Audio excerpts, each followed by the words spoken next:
Sound Art introduces an entirely new way to listen to music in your home.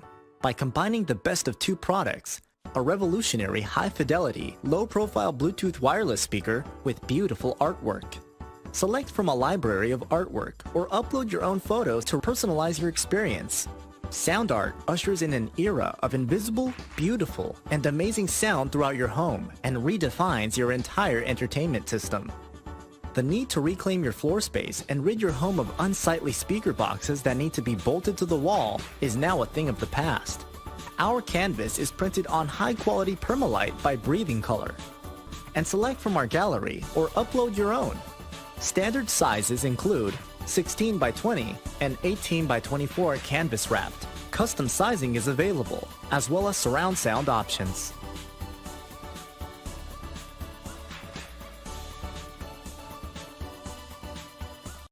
After months of quarantine, we're all interested in how we can become our best self. The team at Permanent Makeup and Cryo is here to help you get the flawless makeup look every day without the extra effort or time. When it comes to your appearance, you deserve the best care that money can buy.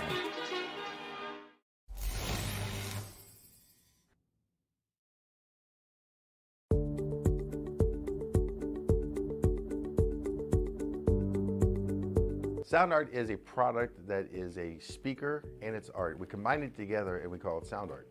What makes it so unique that any picture can be your speaker? Sound Art gives you the high quality sound without the ugly speaker. This isn't a picture with a speaker, the picture is the speaker. Just imagine your wedding picture uploaded onto a canvas and now it's speaking 10,000 tunes. I mean, it's a very cool concept. What we like so much about it that you can take anything that means something very special to you, upload it on the canvas, have it hanging up in your room, your balcony, wherever you want to put it, and now it's a speaker. I mean, how cool is that? It's something that we have that and no one has. No one has this product. It's just a great gift to give anybody. It's just a neat concept. Around here we say, art never sounded so good.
The midseason is in full swing and the L-TAC Cup Series playoffs are taking form. 15 races in, just 3 rounds remain to set the 16 car and driver grid to fight for a title. Welcome to the L-TAC Cup Series on Pit Stop TV. Andrew Cardinale with Emerson Arden and Andrew Jarvis alongside Andrew Squared with an Emerson in between. Should be an interesting one. We join you this evening for 80 laps on the docket under the virtual Indiana sun. We welcome you once again to our Facebook, YouTube, Twitch, and Twitter coverage this evening as we get set to go for the latest 200-mile escapade in an effort to lock in our 16 championship contenders. Joseph has finally gotten that illustrious race win last week out at Auto Club Speedway in race 15. But he's been keeping tabs all season long, even without that win on points leader Holden McGill, yet the points continue to string out. Can Sean Deal, Ryder Schrauf, and Robert Pattengale jump into the top 16? Or do the point standings hold for 3 more races to Watkins Glen in June? Some of those answers will begin to be answered this evening at Indianapolis. This is one stop along the way to the playoffs, and in fact is one of 3 final stops on the way to the playoffs. Before we even talk about point standings, Emerson, we're going to take a look at the next 5 races.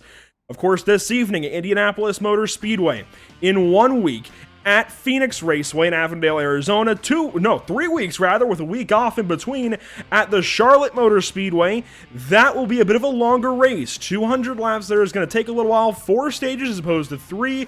Then we dip up. Well, actually, no, we don't dip anywhere. We travel up the country up to Watkins Glen International to begin the playoffs. Round number 1 will be 4 races. Round number 2 will be 4 races. Round number 3 will be 3 races. There's none of that. Just win that final race or finish highest even of your championship competitors and you get it done. No, you've got to stay consistent at least over the course of 3 races. This is going to be an interesting little run to the playoffs, and well, I shouldn't say it all begins, but it all continues with this evening as we come in after 15 races to race number 16. Holden McGill still up top. Joseph Squared finally has that asterisk alongside of his name. Logan Hamilton, he's moving up. Merrick Watchorn is staying steady in the top 5. The only driver now in the top 5 without a win is Taylor Butcher Benjamin. Can he get it done tonight? We'll see. Yeah, Taylor Butcher Benjamin, he's running some new paint tonight as well, so it'd be quite the sight to see if he's going to be able to get that back, that one car back up front. And Jeremy Berger up there also trying to put himself as a legitimate championship contender. Colin Stone, how about Grant Peterson down at 8th with a couple wins? It's time for him to start working his way up if he's going to become a series title contender, along with Jack B. Ryan, Anthony Musatti. They're in the top 10. Now we get closer to this cut line, and we've been talking about this the past few weeks with Stefan Purcell and Barrick Uphold tied. They have 11 points with the cut line over Sean Deal and Ryder Schrauf not too far behind as well. This is going to get so tight over the next couple weeks, and that's what we really are going to be watching for to see who's in and who's out in a couple weeks' time. Going in 16th, just on the cut line, is Uphold. In 17th, Dio trying to get into that top 16, trying to make it into the playoffs. Maybe he can do it this race. In 17th is Dio. Sorofa in 18th. And Pattengale in 19th, and Arnold will round out the top 20. Those are your top 20 coming in this evening. Again, only the top 16 go into the playoffs. Now, some of these drivers, they're looking pretty much locked in. We don't have the exact numbers just yet, but I would imagine, if I had to guess, that with 350 points to the cut line, actually 361, I would assume at least that Holden McGill is locked in, likely Joseph as well. We're going to speculate that Logan Hamilton may be on that list, Merrick Watchorn possibly, maybe even Taylor Butcher Benjamin. When you get down to guys like Jeremy Berger, only a little over 100 points to that cut line, it starts to get a little more foggy. Colin Stone as well, although those guys have just worked their way up by staying consistent ahead of 6, 7, 8 race wins that they were behind to start this season, or at least those race-winning drivers. So they are really moving their way up, just staying consistent, keeping their car as clean as can be. And even though they're only a little ways ahead of guys like Grant Peterson, Jack B. Ryan, Anthony Musatti, they continue to chip away and continue to move forward. Now, I talked about the fact that we're at the virtual Indianapolis Motor Speedway. Let's take a look at it from the overhead. It is the rectangle here, much like the shape of the bricks that make up the front stretch, the start-finish line. There we go. It used to make up the entire racetrack here back in 1909. It is a rectangle. 4 identical or roughly identical corners at the very least, all 9.2 degrees of banking. The interesting thing, of course, is the way the straightaways are configured. 2 long straightaways, 2 short chutes. That is what gives this racetrack, I think, the most of its character, because you enter turn 1 completely differently from the way you enter turn 2. Same thing on the other side of the racetrack. Turns 1 and 2, turns 3 and 4, they're a little interesting, different from most oval races, most oval racetracks, and I think that is the biggest challenge for stock cars when they unload here in Speedway, Indiana. Yeah, absolutely. The 4 distinct apexes, it really proves a tough challenge for these drivers. And if you're going to be making lap time, you have to be fast in at every single apex. Again, 9.2 degrees of banking. They're very flat corners as well. You have to time when you're off the throttle, when you're back on the throttle. And those walls, they come right at you there off of 2 and 4. Don't be both 1 and 3 as well. Those walls come right at you. They're very, very, very tight. It almost feels like 90-degree corners when you're in the center of one of those. And then that pit exit, again, very long pit exit. You got to stay in between the white lines of that of the pit access lane there in turns 1 and 2 before rejoining traffic there on the back straightaway. Yeah, these corners on 2 and 4. Definitely do not want to hit that wall. That wall could definitely cost you some time, some points into the playoffs, and I mean overall could ruin your race. Practice wrapping up this evening. We can tell you Richard Springer fastest, Anthony Massotti second, Stephen Parrott third, Grant Peterson fourth, Nate Brooker fifth. We have 23 cars in total this evening. We'll see if we get any late entries in these opening moments of qualifying, but it's holding steady at 23 for now. We'll go down trackside for the first time this evening and watch as Logan Hamilton will take his number 12 Tucson Sound Art Chevrolet Camaro ZL1 1LE. I love that name. It's just got extra numbers and letters, and it's just fun to say. He'll take that number 12 car out onto the racetrack, and this pit exit is going to be very, very interesting if we do get green flag pit stops, and we should in each stage for fuel. These guys, I don't think they'll need tires necessarily, but I'm sure we'll see them take tires when they come in and get fuel. But we could see some of these guys, I don't know, if they get an early caution at a stage, possibly try and take 2 only and try and stretch some fuel on just a 2-tire strategy. We'll have to see what these guys do, obviously, as the night goes on. We'll learn a whole lot from that first stage in just a little while. And if, in case you're curious, actually, I can tell you, stage lengths this evening, 25, 25, and 30. The normal 80-lap distance, half of what the Cup Series will run here, used to run here in the Brickyard 400. So we still get 200 miles, 80 laps. Again, stage 1, 25 laps. Stage 2, 25 laps. Stage 3, 30 laps the distance. We're now watching Kevin Franks lap the Speedway in Emerson. I'm very, very anxious, very, very curious to see how these cars are going to handle. Quite honestly, I've stepped away from running these cars here lately. I know we're all getting ready for Indy cars. I know one of the fixed Indy 500s just launched on the iRacing.com service, but we're talking about Cup cars this evening. Indy cars are a little ways for us here at Pit Stop TV. I'm interested to see how these cars handle on their own, because if this race gets strung out, that's going to be where time is made up, and I think where the race is going to be won.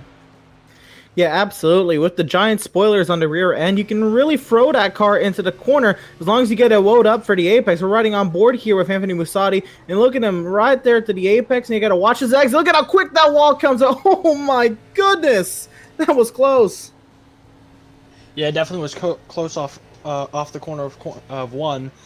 But yeah, this new downforce package means that these guys can throw these cars in way more than they could in previous years. And it could definitely change up some things here. We could definitely see some maybe more aggressive driving coming into these corners with this new downforce, more speed coming to the corners. We're talking about Taylor Butcher Benjamin maybe having a shot to finally get that first race win of 2021 here in the L-TAC Cup Series. Here is the driver of the number 1 Chevrolet. He's out of Pennsylvania and is working towards, it looks like, turn number 4. He'll come around to complete lap number 2 of his qualifying effort here momentarily. Now down the front stretch. And we'll just wait on the time to come in for the driver of the number 1. We'll get this up for you as well. You can see Grant Peterson fastest so far. Butcher Benjamin goes up to second. So that's a pretty good start so far. We'll see how that holds up.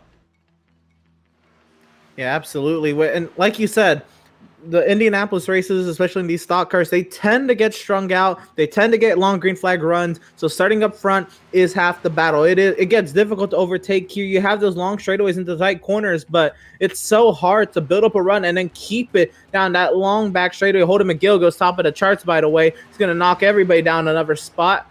And right here he works through turn number 2. Can he make it even faster on his second lap here? Just under 90 seconds left in this qualifying session. Holden McGill streaking down the back straightaway, and there's Joseph Causey in that number 88. Yeah, like you said, this track is known for its long green flags, so you're definitely going to be fighting for every position you can get in qualifying, because you want to place as high as you can, just in case if it does go for long greens, you want to have that high position and try and keep it. Joseph Causey working down the front stretch between both grandstands here at Indianapolis Motor Speedway, and past that pagoda on the inside, Causey will go. We wait for a time. Nowhere just yet. Could that have just been the outlap? That looked, I don't know. This is a bit late for an outlap, and now lap number 1. We'll see if he gets a time in or not. Noah Carmichael also joining the fray this evening, and you can tell he just loaded in. His paint just loaded for us. He's working down the front stretch, and he'll get a time in here momentarily. Ryder Schrauf is in attendance this evening. Roger Shelton is back in that number 7 Chevrolet. Colin Stone's out here, of course. Holden McGill still running laps. I don't think this is being timed anymore. I think this is just extra from our current pole sitter. We'll see if that holds up, of course. Stephen Parrott, he's on the speedway. Nate Brooker is out here in his number 3 Toyota Camry. Many drivers trying to get that last attempt at a qualifying time. Causey down the front stretch. The time ticking away. 7, 6, 5 across the bricks, and he goes... well, a little bit of an underwhelming 17th spot, but it's his first start here in case you're maybe unsure of where that name's coming from. Brand new to the L-TAC Cup Series, but Emerson, I know you're very familiar with him. We'll see how he does this evening. That said, qualifying, as you can see, wrapping up, and we're ready to go down our starting grid. 20-some starters this evening. Row number 1 looks like this. Holden McGill starting on pole. He's got that 1 race win. This is a driver's racetrack. Who knows? He could go back to victory lane this evening. Grant Peterson, he's got a couple of dubs. Maybe he can make it 3 this evening in the number 52. Starting 3rd on the inside of row number 2, it is going to be none other than Logan Hamilton.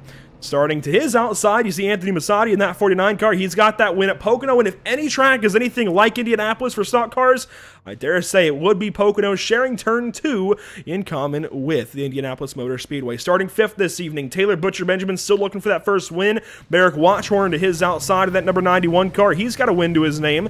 Starting to the 7th position, Colin Stone still winless, but he's been looking better as weeks go on. Sean Deal will start to his outside as he tries to get into the top 16. The back row of the top 10, though, Joseph Squared, fresh off his first race win, finally, alongside Stefan Purcell. We find our way back to row number 6. It'll be Jeremy Berger, who's up there in 6th in the point standings. Needs a good run to really say he's going to be a title contender this season. Brett Fisher there in 12th to his outside. Row number 7, we're going to find, how about Frank Flores there? Nice little qualifying run. And Robert Pattengale starts alongside of him. Row number 8, we're going to find Roger Shelton and Ryder Schrauf. And we'll find our way back to row number 9, Joseph Causey. Again, his first L-TAC Cup Series start, along with Kevin Franks. And row number 10, Richard Springer, who was very fast in practice. He's got some work to do from that 19th position, and Kyle Green will start to his outside. In row number 11, we'll see Nate Brooker in the 3 on the inside. On his outside, we'll see Steven in the 69 in 22nd. In row 12, we'll see Brian Huntley in the 19 on the inside. On the outside, we'll see the 03 of Noah Carmichael in 24th. In row number 13, we'll have no one. And so that's the field. 24 cars this evening getting ready to go racing from the Indianapolis Motor Speedway. Once more, 80 laps the distance. Let's remind you all real quick about some of the amazing people that make these broadcasts possible here at Pit Stop TV. Of course, leading off with Tucson Sound Art, one of the big partners in this series as well. Robert Pattengill. Well, not series owner, Tucson Sound Art owner, even runs in the series in that number 33 car, and he is looking to make a late season charge, possibly into those playoffs, into those 11 race playoffs. A bit different. We'll see how that 33 car does this evening. Go to TucsonSoundArt.com to learn more about them. Not starting. We also give a big shout out, as always, to Race Pace Setups. one of the longtime partners now of Pit Stop TV. It still feels like they're new, but they've been around for a long time.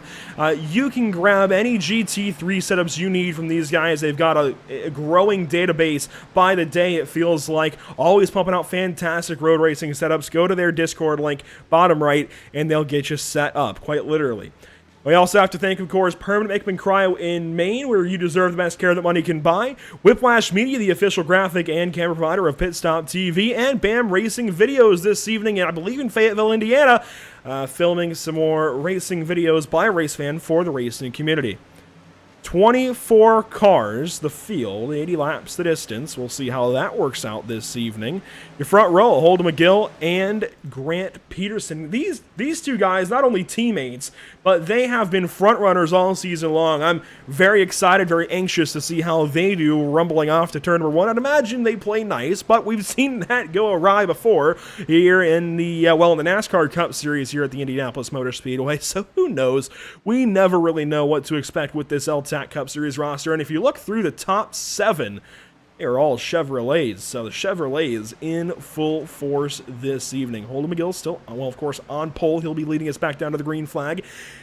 He's led the points all the way since race number 2, maybe number 3, and he's only got 1 race win. We'll see if that changes at Indianapolis. Waiting on the signal from our starter. The green flag flies from Barney the Flagman. We're racing at Indianapolis Motor Speedway, 80 laps the distance.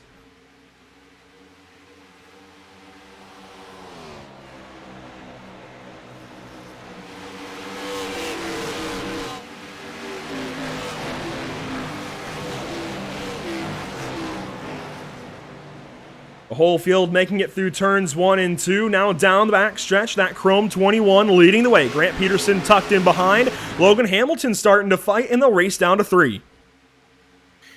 How about a top 3? They get single file, but it's really this pack back here. Colin Sun up high as Holden McGill continues his run out of turn number 3. Here's the pack back here. Taylor Butcher-Benjamin working to his inside here. Merrick Watchorn, Joseph trying to get around Colin Stone here, and he's trying to bring some friends with him. We can see that everyone's really battling for positions off the bat because they know that this could be a long green, so they're going to be battling when there's a pack so they can maybe try and get some positions out. Rumbling now through turns 1 and 2 for the second time of 80, and caution flag flies in the back. We've got an incident, and Frank Flores, one involved. I'd imagine there's plenty more where that came from. It looks like it might even be some teammates. So first, caution flag period of the evening. We'll take a look at what happens here to Frank Flores and company. He was slow on the top side in turn 3, and the driver out of the Great Plains lets his teammate and Brett Fisher go on by. Looks like Roger Shelton as well. Oh, and Nate Brooker, he got sideways at a 4, but it's all going to happen down here towards turn 1. So keep watching that blue 23 outside of the black and yellow 7. And I wonder if Frank was letting those guys by or just had a problem in turn 3 into the corner and they just meet. I'm not sure who went where. Kazi, oh my goodness, guys. Oh boy, at least it wasn't lap 1. It wasn't lap 1, but it was the first time into turn 1 at race speed, and that was wild. At that, Joseph Kazi had nowhere to go, and then Robert Pattengill on his side there. We got another look at it here, and once again, we're going to see how Joseph Kazi, if he had any opportunity to get around this, but I think they were just right in front of him too quick. And how about that catch from Nate Brooker as they head down this front straightaway? Yeah, I definitely think the 33 is definitely lucky to have his wheels back on the ground because that could have caused for a reset, and that definitely could have lost him some positions there. But yeah, wow, what a hit there. Kazi and Springer, they're destroyed along with Pattengill and Flores, I dare say. You see some guys at the back get through that, but that's unfortunate, especially for Kazi, for Pattengill. Those guys, Joseph Kazi, of course, making his first start in the series. Not really sure what to expect for him and the rest of the field. But obviously Robert Pattengill, who we rode on board there with for a moment, he's trying to make his way into the playoffs, and it's lap 2. He's just riding around. You can see he's lifting. Kazi took it to the inside, and that's not even the reason for the incident. They were both just riding around, and unfortunately this little mistake, lap 2, is... Man, that's a tough one for those guys. I mean, Kazi just gets hit from behind. I want to take a look from behind then and see what the 6 saw. Yeah, I mean, it all happened so quick, and this track is so narrow. The racing line is so narrow here at Indianapolis. There isn't even too too much room to even avoid an accident, even if you have the time to avoid an accident. But here we go with Richard Springer into turn 1, and oh, what was that? It wasn't even Springer. I thought it was Springer that got into the back end of the 88 car. But I have a hunch as to who it may have been. And we will take a look here once more. Don't know that it was actually Ryder Schrauf. He seemed like he came into it a bit later on. So we will take a look, and we will, of course, do our investigative work up top. It may have been Nate Brooker, actually. Now, seeing that he was in all of this fray, although he did get loose.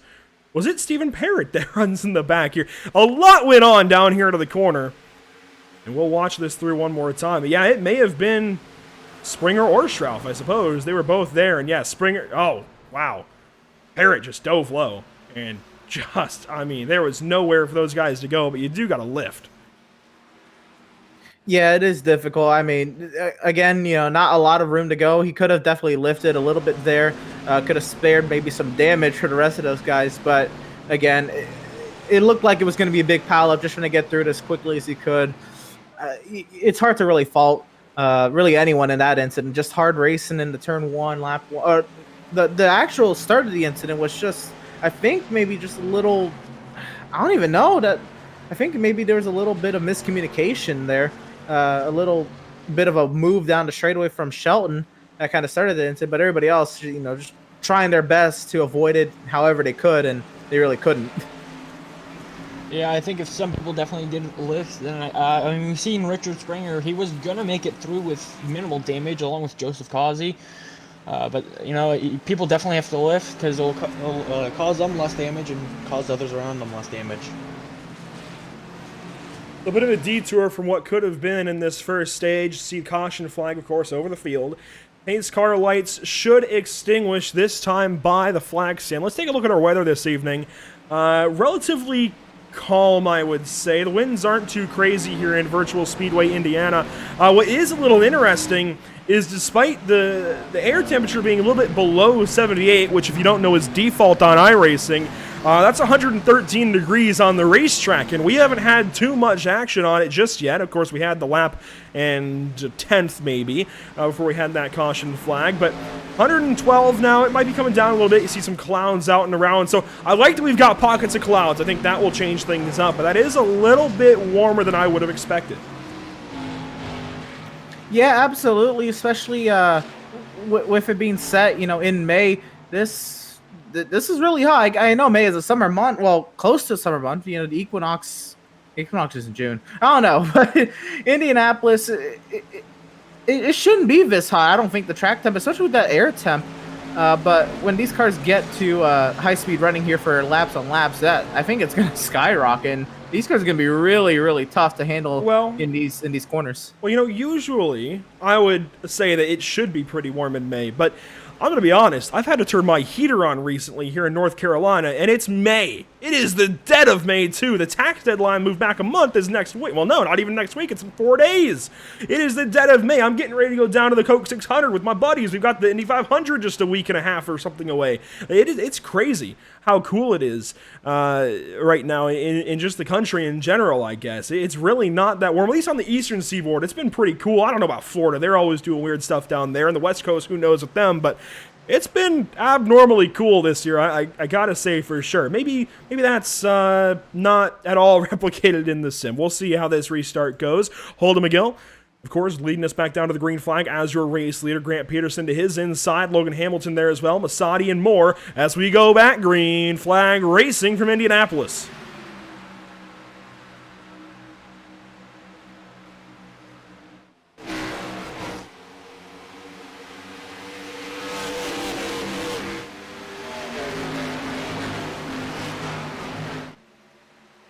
Out of turn number 2, McGill still, of course, your race leader. Pretty tame up front. Those teammates working things nicely. But they've got to start worrying about Logan Hamilton, who's sitting in that 3rd spot. And we know from watching the Roval a few weeks back, he is hungry to get more wins. He finally got that first one. Redemption for Season 1, but he wants more, and he's down to the inside of Grant Peterson. A power move to the inside of Grant Peterson, trying to clear for a second as Holden McGill tries to extend his margin side by side. Logan Hamilton trying to clear. He will not be able to. He'll continue side by side down the front straightaway. And now Peterson, a push from Musati. Musati's going to get right on by as well. He lost 2 spots there instead of gaining one there. Logan Hamilton did. Holden McGill, like the new fastest lap as we go into turns 1 and 2. I mean, this pack is definitely trying to get together. They're going to try and get up to Holden McGill best as they can and as fast as they can during this race. Merrick Watchorn currently in the 5th spot. Taylor Butcher Benjamin along with him, although a little ways back. And I like what I'm seeing out of this 44 car so far this evening. He's a little further back in this top 10. We don't usually talk about Sean Deal. He climbs the hill in 3. He might have to worry about Joseph Squared behind him. But I'm liking what I see so far from the 44. And let's give him a little spotlight for a moment as well as Logan Hamilton runs a bit high. This is stuff that happens early on in the race, but we really do got to talk about this 44 car. One of the admins in the series, somebody who puts a whole lot of work into the L-TAC Cup Series, he doesn't get talked about nearly enough. Usually, to be fair, he does usually run a little further back in this field, but he wants to make the playoffs. He's got to put some effort forth. Clearly, he's done so and is doing so this evening. He looks to the inside of Taylor Butcher Benjamin, and Sean wants to go forward. We're going to have to continue watching that 44. That said, Joseph going to dig to his inside, and it looks like Berger is going to go along with. So that 44 is going to drop to 9th in turn 3, but still, a pretty solid run. As long as you stay in the top 10 this evening, I think he's doing his job. Yeah, absolutely. A great run for Sean Deal. If you want to know how ambitious he is to make the playoffs right there, that move he was trying to pull on Taylor Butcher Benjamin didn't work. But man, he is being aggressive early in this race. And last lap, you saw the leader snaking down the front straightaway. That's how you know it's the month of May when we're doing the IndyCar snake down the front stretch in these stock cars. How about this? Oh, Taylor Butcher Benjamin. I thought he was actually closer to Merrick Watchorn there in the turn 1 than he really was. Yeah, these guys are racing hard for every position on these corners. They're going to go side by side. Watchorn and Tyler and Butcher Benjamin. These guys are really, really trying to get these positions coming into these early laps of the restart. Of course, we did have that caution that set us back a little bit as far as chugging along through stage 1, but we do only have to race to the completion of lap 25. Now, this is a 2.5-mile super speedway. It will use quite a bit of fuel, especially being on the throttle, getting off the, that's just going to use a good bit of fuel. What is promising to these guys, though, is they've got the draft to work with as McGill snakes down the front stretch, leads another. They do have the draft to kind of offset the fuel usage as, man, Merrick Watchorn on mirror full again of that number 1 car. I wonder when we'll see these guys make that first move to the pit lane, and Noah Carmichael just sent Purcell for a spin. They're still trying to crash. I think Shelton is in it. Does he save it? Oh my goodness. Did they hold on to that? We're going to get a look at it. What happened there? It looked like very tight racing between Carmichael and Purcell. We'll get to the bottom of what actually happened with this replay. And here we go into turn 1. Carmichael way down low. That's a shallow line. He's going to wash up the track, and that's kind of what happens. And there was contact. Whoa, the contact there with Nate Brooker. They all hold on to it. Stephen Purcell, though, will get a lot of damage to that back end. He might have to pit for that. I'm not sure. He does have a lot of damage, though, to that back end. That definitely could affect his aero here. I asked about drivers pitting, and when we'd see the first of them, here comes Taylor Butcher Benjamin. The only thing to be concerned about here, if you're the driver of the 1 car, is the lack of anybody else in the pit lane with him. He's the only car that has come in on this lap. So if this is scheduled for fuel, he's gonna be a little off pace when he gets back out there. He might not get the full gain of the undercut, but he does roll away. No tires for him. I like that move. We might see guys later in this stage take tires because they've run more laps at that point. But I like that move from Taylor, not take tires. He's going to have more front-end grip, so the car should stick a little better. That could be a solid move from Taylor to try and win this first stage. And you know what? I think he is, somewhat comfortable into the playoffs at the moment, like we were discussing at the top of the show. Yeah, he might be locked in. But so why not, go on an awkward strategy to try to win the race? He's working this kind of like a road course, He knows when the stage is going to end. If he's anticipating this race going green, he's kind of filling himself full fuel to the end of the stage to try to get that stage and put himself up there in track position where everybody else is going to have to pit at the end of the stage, most likely. This could be a big brain play from Taylor Butcher Benjamin, and he has the opportunity to do that where he is in points. Yeah, that points definitely does help him here. I think he did do that top up, trying to maybe get some extra fuel so that he doesn't have to. He can maybe run longer in stage 2 than some of the other guys before they have to pit. Well, that's going to be to make it to the end of stage 1. We're halfway here as we complete lap number 12. We'll be halfway at least on the back stretch. And he's trying to make it to the end of this first stage here. I think we'll have to see them all pit. Now, keep in mind, the L-TAC Cup Series runs half fuel fill. That's 9.4 gallons as opposed to 18.7. That's why we're talking about pitting in just a 25-lap stage. Reason we're not talking about tires is because the tires they wear, just like the NASCAR Cup Series tires, they can last probably around 40 laps here at the Indianapolis Motor Speedway. Heck, if they really wanted to, they could maybe do the first 2 stages on one set. But you want to take tires along with fuel usually. What I like about Taylor's stop is he's not going to be pushing as bad and using up his right front in aero push, because he's going to have front downforce through more of this run. So he's not going to have to worry about the tires wearing off quite like the rest of these guys, like Grant Peterson, for example, in behind his teammate in Holden McGill. So I like everything that Taylor's doing with this stop. I think of course, the fact that he's undercutting a little bit, as we expect. We don't know for sure, but we expect a stop in this first stage. And he's just going to be riding on his own. And we've heard Anthony Masadi before, just in the YouTube chat on Nork iRacing Series races, talk about how beneficial it is to just take that stop early and run your own race. Absolutely. I think the more time I get on the sim, the more I realize it's all about, getting into a rhythm and staying into a rhythm. And that's how you really make your time. You really, benefit from just getting yourself into the mindset to keep running laps and getting that, that disturbance in your rhythm done and out of the way early can allow you to focus for the rest of that, this stage until you get that caution that, everybody's going to fall out of the rhythm at the yellow. But he's setting himself up to just run hard these laps. And like you said, clean air to the front end. He's not going to be pushing. There's a lot of benefit to this one car here. It's going to be interesting to see now, does everybody else pit? And when they pit, do they take tires? Because, like you said, because they ran so many laps, or because when they pit, there's only a few amount of laps left in the stage, or they just take a splash? This is going to be a great talking point. And pit stops coming around in the next few laps if they're going to be happening in this stage. Yeah, speaking of getting into rhythms, we can see these drivers sort of they're getting into their lines, knowing where their car handles the best, knowing where this track has the most grip and they can get the most runs out of these corners. We're seeing them trying to take that as close as they can to that apron there, trying to get all of that rubber from the track.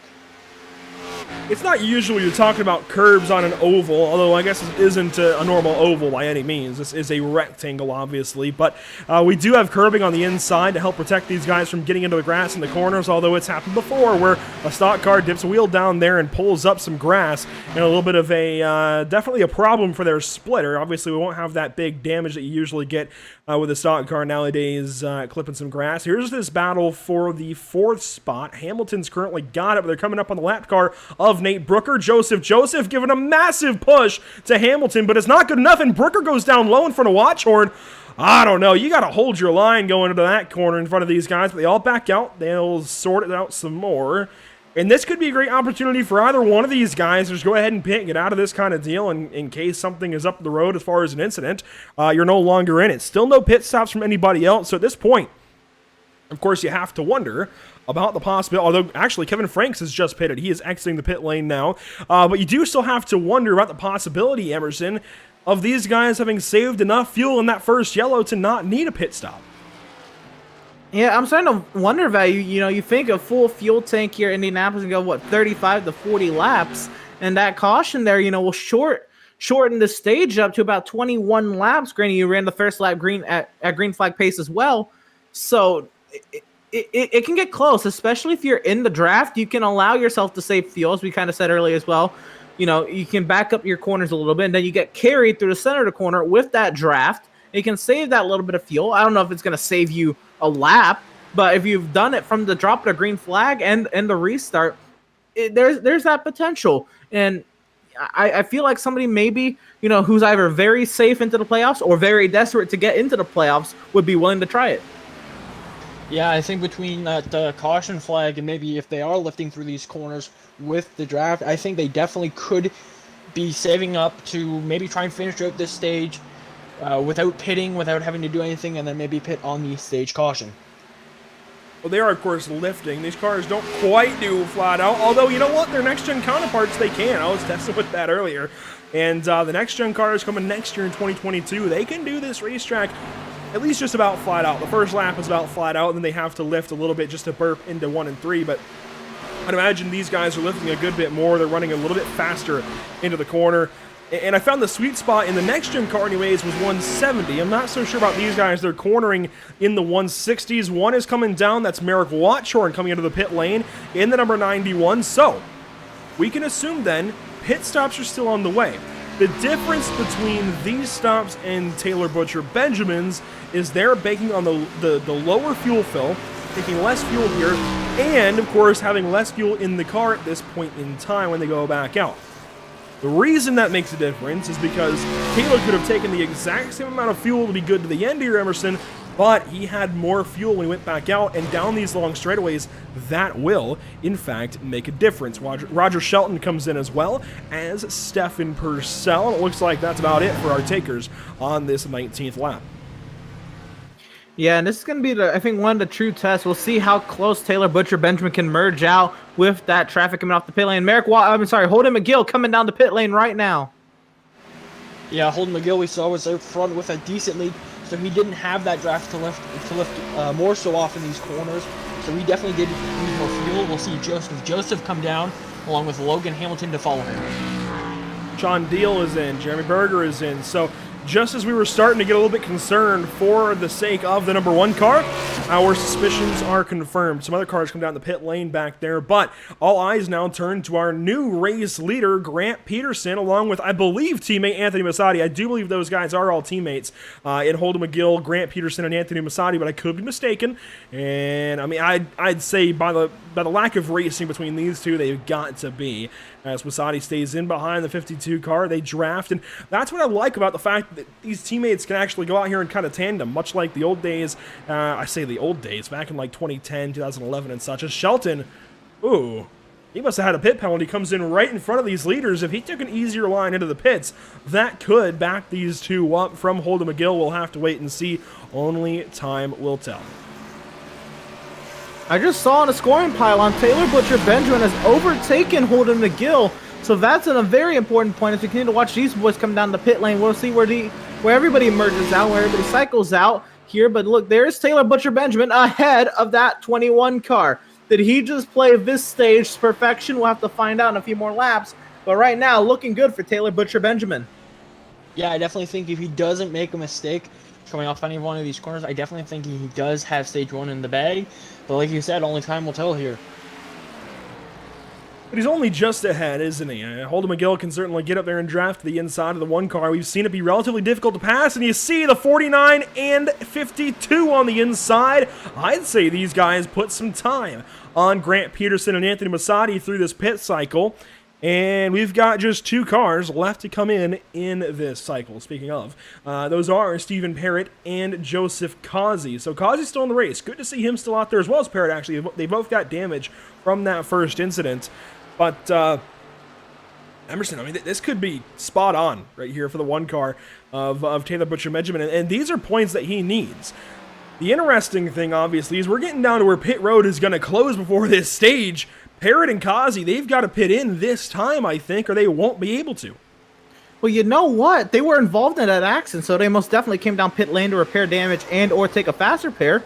Do they have enough fuel to make it to the end? Since they refilled there on the restart, that's what's baffling me. They might have enough fuel, and especially with them running in the thick of the pack, they might have been able to save more fuel as well. So Parrott and Causey, again, like you said, they don't come in now. They're staying now. Looks like Parrott's coming in now.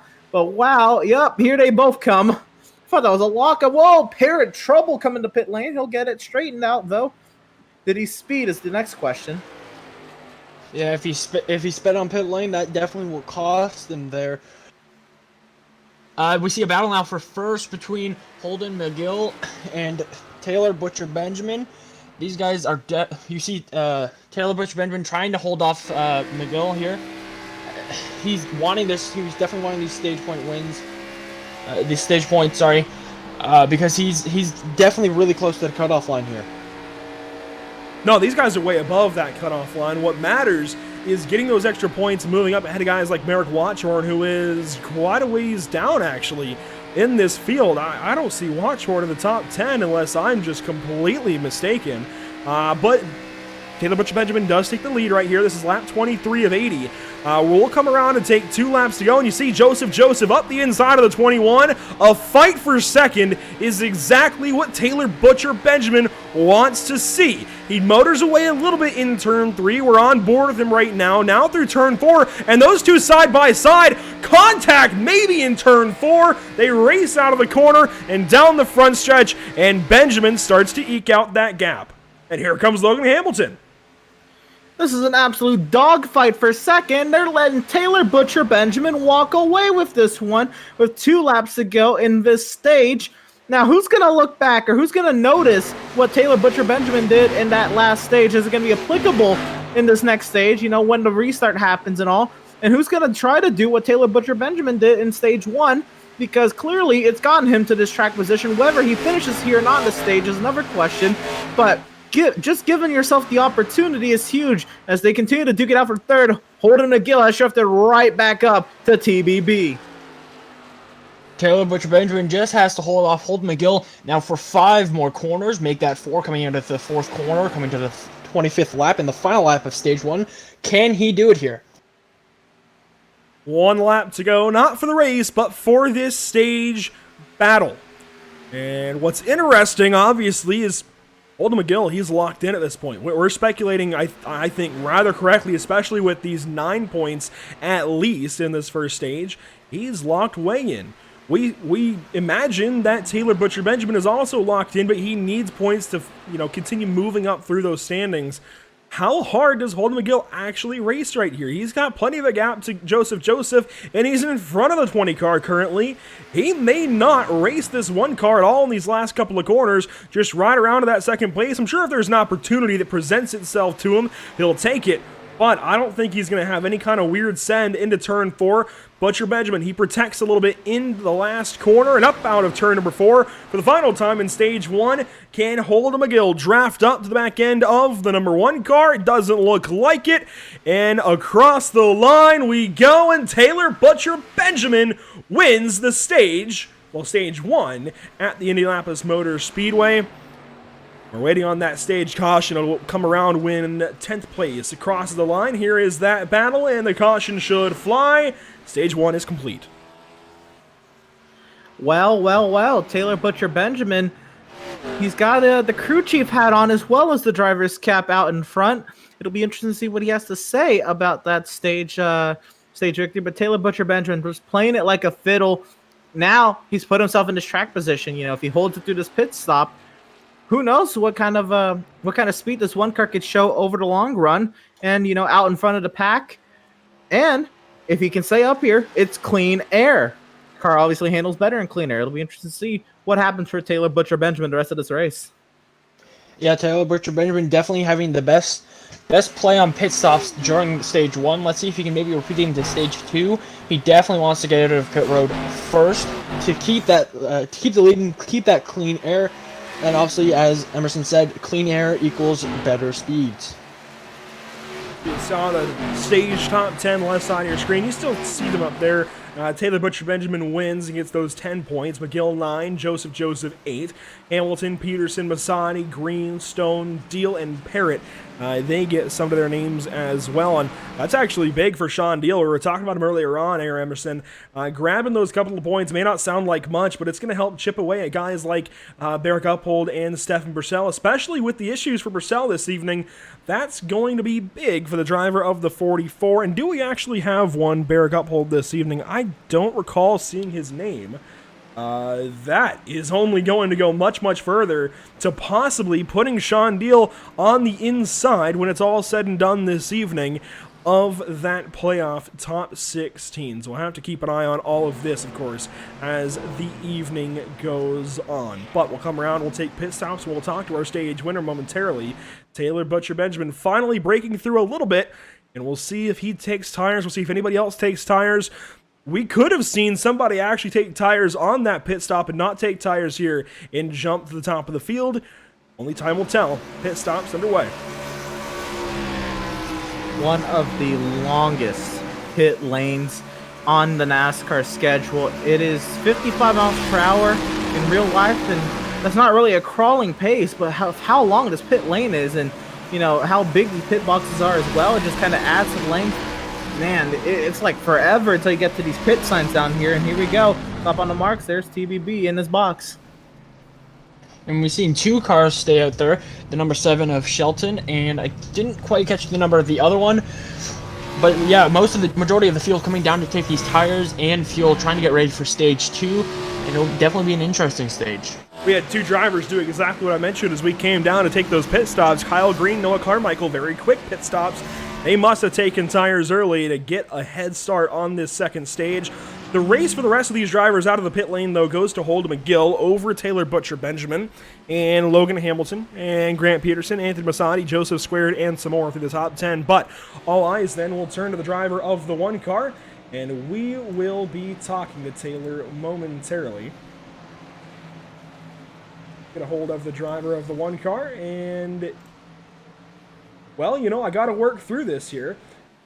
There we go. We'll get the driver of the 1 car this evening, and Emerson will hand him your way. Taylor Butcher Benjamin, what a strategy call there in stage number 1. Did you know it was going to work? Well, I didn't know if it was going to give me a stage win or not, but at the very least, I just wanted to get out of that big pack of traffic, and it turned out to work. I guess those guys used up their tires more while they were fighting each other, and while I was all by myself, I wasn't really using up any of my cars, so I'm glad it worked out that way.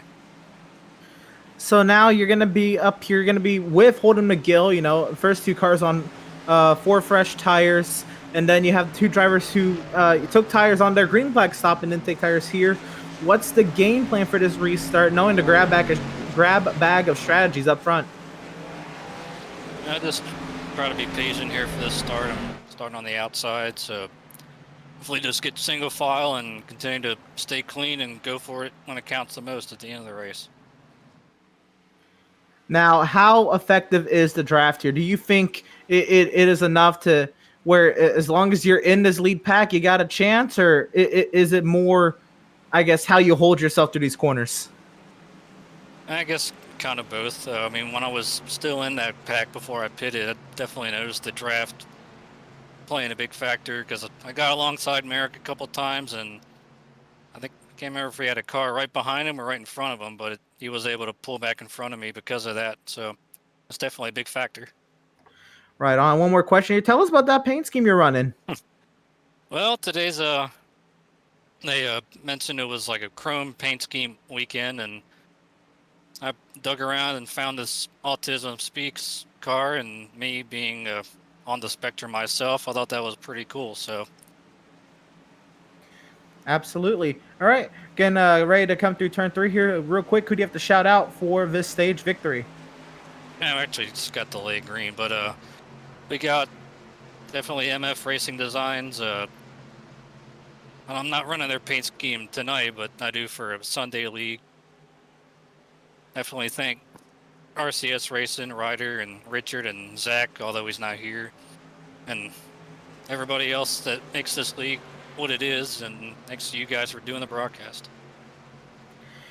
Yeah, absolutely. Congratulations on your stage 1 victory. Best luck to you, driver, on these final 51 laps. We'll leave you to it. All right, thanks, man. And that was stage number 1 winner, Taylor Butcher Benjamin. Andrew? And Taylor Butcher Benjamin got a few laps led, obviously, in that stage. It looks like 5 when it was all said and done. And that's a pretty cool nod he's got on that car.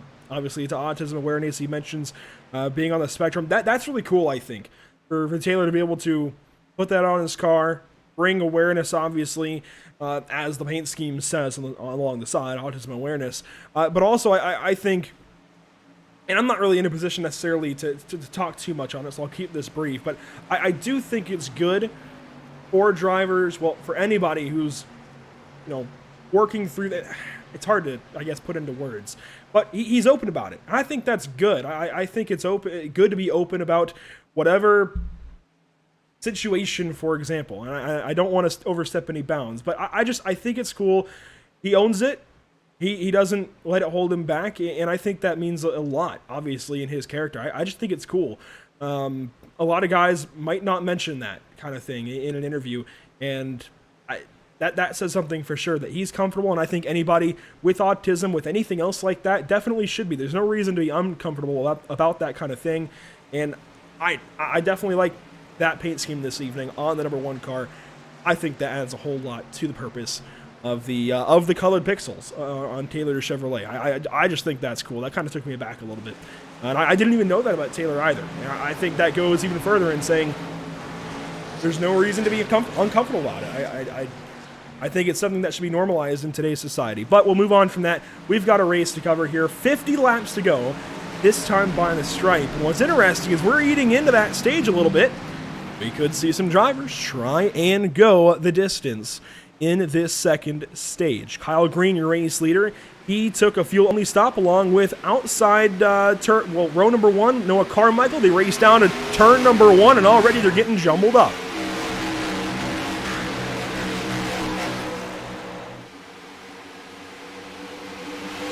McGill already in front of the 03 of Carmichael, but the race leader holds on to it. Kyle Green still out front, misses the apex in turn 2. Here comes the 21, and already that gamble may not pay off for these two drivers to not take tires. Carmichael, he does get the 3rd, but that missed turn number 2 is a missed opportunity at a lap lead under Green, and Peterson blocks Joseph. Joseph down low, sideways in the corner, goes the 52. He hangs on to it. What a wild restart. I think this is everybody understanding that all the moves that are going to be made this race, or most of the moves, or a good chunk of the moves, are going to be made on these restarts. And look at it. Everybody get all they can off of turn number 4. You see cars nearly losing control, trying to hold on to these beasts. And down the front straight we go. Most of the field singles it out here. And we roared out at turn number 1. Holden McGill now opening up his margin on Kyle Green and Noah Carmichael. We see battles throughout the field. Everywhere you look, there's somebody battling for some position. It's definitely a chaotic restart, but obviously... Oh, no! There's one around! Carmichael around into the inside wall. That's Carmichael in front. That was Grant Peterson that goes for a massive spin. Springer is in it again. He's up and over. Carmichael got the wall. The chain reaction sends Grant Peterson into the inside fence. And we've got a parking lot in the Indianapolis grass. Oh my goodness, this is a hit for Grant Peterson. Let's take a look back, as we always do. Let's diagnose this one. Obviously, we're watching that 03 of Carmichael. He's on those old tires, in behind the 76. He even took a low entry to turn 2, and that car just walks up the racetrack, catches the outside wall, backs up a little bit, and there goes the 52. And oh my goodness, blindsided is our reigning champion. That is a big incident. Everybody who was able to slow down nearly came to a stop back there like Joseph. Big incident. My goodness, that car ricocheted across the track. I mean, you're carrying as much speed as you can off of turn 2, keeping the throttle pinned, and that just shows just how high speed this track is, even off a corner exit like that. Another view of this incident, and if there was anything Grant Peterson could have done to salvage what he cut out at 52, but here off of turn number 2, you're just going to see that car. Oh my God. Goodness, what a hit to that safer barrier. Oh my goodness, the flip. I don't think anyone saw that 52 coming up the track that far or that fast. That was a fast going. That car rocketed up the top of the track, and unfortunately, some cars just, like you said, Andrew, got blindsided there. Kevin Franks was one of them. You see him up ahead of Richard Springer here out of California. Springer was the one going for a flip. Let's actually take one of the interior onboard cameras here. This is going to get fun. Well, for us, maybe. Not so much for him, obviously. But Peterson, you see him go down low, and he just ricochets back up. And, oh my goodness. And you know what, Emerson? That actually goes back to something that Brad Keselowski talked about a couple of years back. Those hard angles on the inside of turn number 2. I do think those walls could use a more softening angle. But unfortunately, there's just not a whole lot you can do when that kind of situation happens. I think you're just along for the ride. Pit stops are underway. A few drivers stay out. In fact, well, 4 drivers stay out. Benjamin, Masadi, Edil, and Schrauf. Everybody else taking stops. Now, this is interesting because are these drivers maybe banking on this race, or on this stage, getting another yellow because of just how big that incident was and how aggressive that restart was? I think what these drivers that stayed out are, they are banking on that, and this race getting a little rowdy, because if that happens, I think they can then save the fuel to make it to lap 50. I mean, how many laps have we ran green here? 1 green flag lap and 8 caution laps on this stage. So maybe they can already make it on fuel. It's actually going to be close for those 4 who stayed out. Yeah, it's definitely going to be close on fuel here. I think those caution laps definitely did affect these guys' decisions on pitting or not for this caution. But, I mean, only time will tell here. What do you say we go ahead and talk to one of the drivers that goes ahead and stays out? And, well, he's made his bet. He's going to lie in it now. We will talk to somebody we've not talked to on broadcast yet, I believe. And we are going to get the driver of the 44 this evening, Sean Deal. I don't think we've talked to you yet here on Pit Stop TV. Obviously, we've talked to you a whole lot off air, but you're doing good for yourself. Grabbing a couple of stage points. Now you stay out under this yellow. Why? Oh, it's going to be real close to the end. I mean, it's stage 2. It's not racing for the win at this point, so why not try it? We were speculating about drivers maybe even saving enough in the first stage under that first caution flag to go to the end. It looks like that certainly was not the case. Now you have a few laps into the stage, plus a caution flag right here. You're only going to have 15 or so once you go back green flag racing. Are you just banking on, obviously you're kind of saying you're banking on fuel. How close do you think it is? It's going to be within 1 or 2 laps.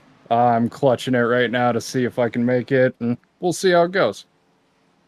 That's a perfect reason then to bring up the telemetry graphic, but I got to ask then. Obviously, points have to be on your mind. You raced pretty hard there in stage 1, did a great thing of it, and you got a few points. I don't see Barrick Uphold in the field this evening. Stefan Purcell having problems, almost involved in another. How tangible do you think it is he make it into the top 16 by Watkins Glen? Oh, for sure. We got a couple of guys that are up there that haven't raced for a little while. Unfortunately, Barrett couldn't make it this week, but hate to pass people that way, but I'm not going to say no to a playoff spot either. We'll have to keep our eyes then on that number 44 Toyota Camry, and I like that you have the number the right way around rather this weekend. I'm liking that on that 44 car. It looks a whole lot better, buddy.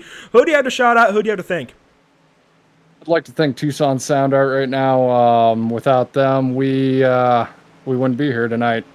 This league or the 44 Toyota. So that's a big shout out. My teammates on B&H and A&W. And my wife for letting me spend a bunch of money on sim racing equipment. Fair enough. I feel like those are pretty solid shout outs right there. We'll let you get back to it. Have a good one and best of luck to you. Thank you. Drop me back down, please. And we'll let him get back to it on this restart. It's good to talk to Sean Deal. That's the first one for us. Looks like caution lights will stay on atop the iRacing.com pace car. So we can talk about the fact that our race leader stays out under this one. He wasn't the race leader at time of caution, of course, but he is our stage number 1 winner. He's in front of Anthony Masadi. He's got a shot here to possibly make it a stage sweep on the evening. Yeah, absolutely. He's already played the strategy once in this first stage. I think the fuel math is strong with this one car. It may very well work out in his favor. You already heard what Sean Deal had to say on the field number as well. I can only assume Taylor Butcher-Bender is going to be in a harder situation, though, if he can get clear on this restart, because he won't have that draft. But he's sure going to give it a try. Absolutely. This is, I think, probably the best race of the season, or the best opportunity of the season right now for Taylor Butcher Benjamin. Yeah, and I'd just like to point out, I saw the 88 of Joseph Causey go into pits. I think he might have gotten a penalty there. I'm not quite sure on it, but I'm almost positive that he did there. That's likely just an opportunity to top off, and it looks like he's taking his fast repair this evening. He's got no damage on the nose, a little bit to the right front fender, but that is more than likely coming in, topping off on fuel. And who knows what exactly his plans are for the long game. He could stay out, and we're definitely expecting a pit stop in that third stage. He could plan to pit early, stay out at the stage number 2 caution break. That could be an interesting strategy as well, guys. So we don't know exactly what we're going to see out of these drivers. I think that is a solid opportunity for some of these drivers to start out up front. If they were in the back at the completion of stage number 2, or if they are at the back for the completion of stage number 2, to move up onto that break, that would be interesting. That would change things up. But that's a little ways away. We're coming to the green flag with the help of, wait for it, Barney the flagman with that green flag in his hands. Lap 36, coming to 37, green flag back out.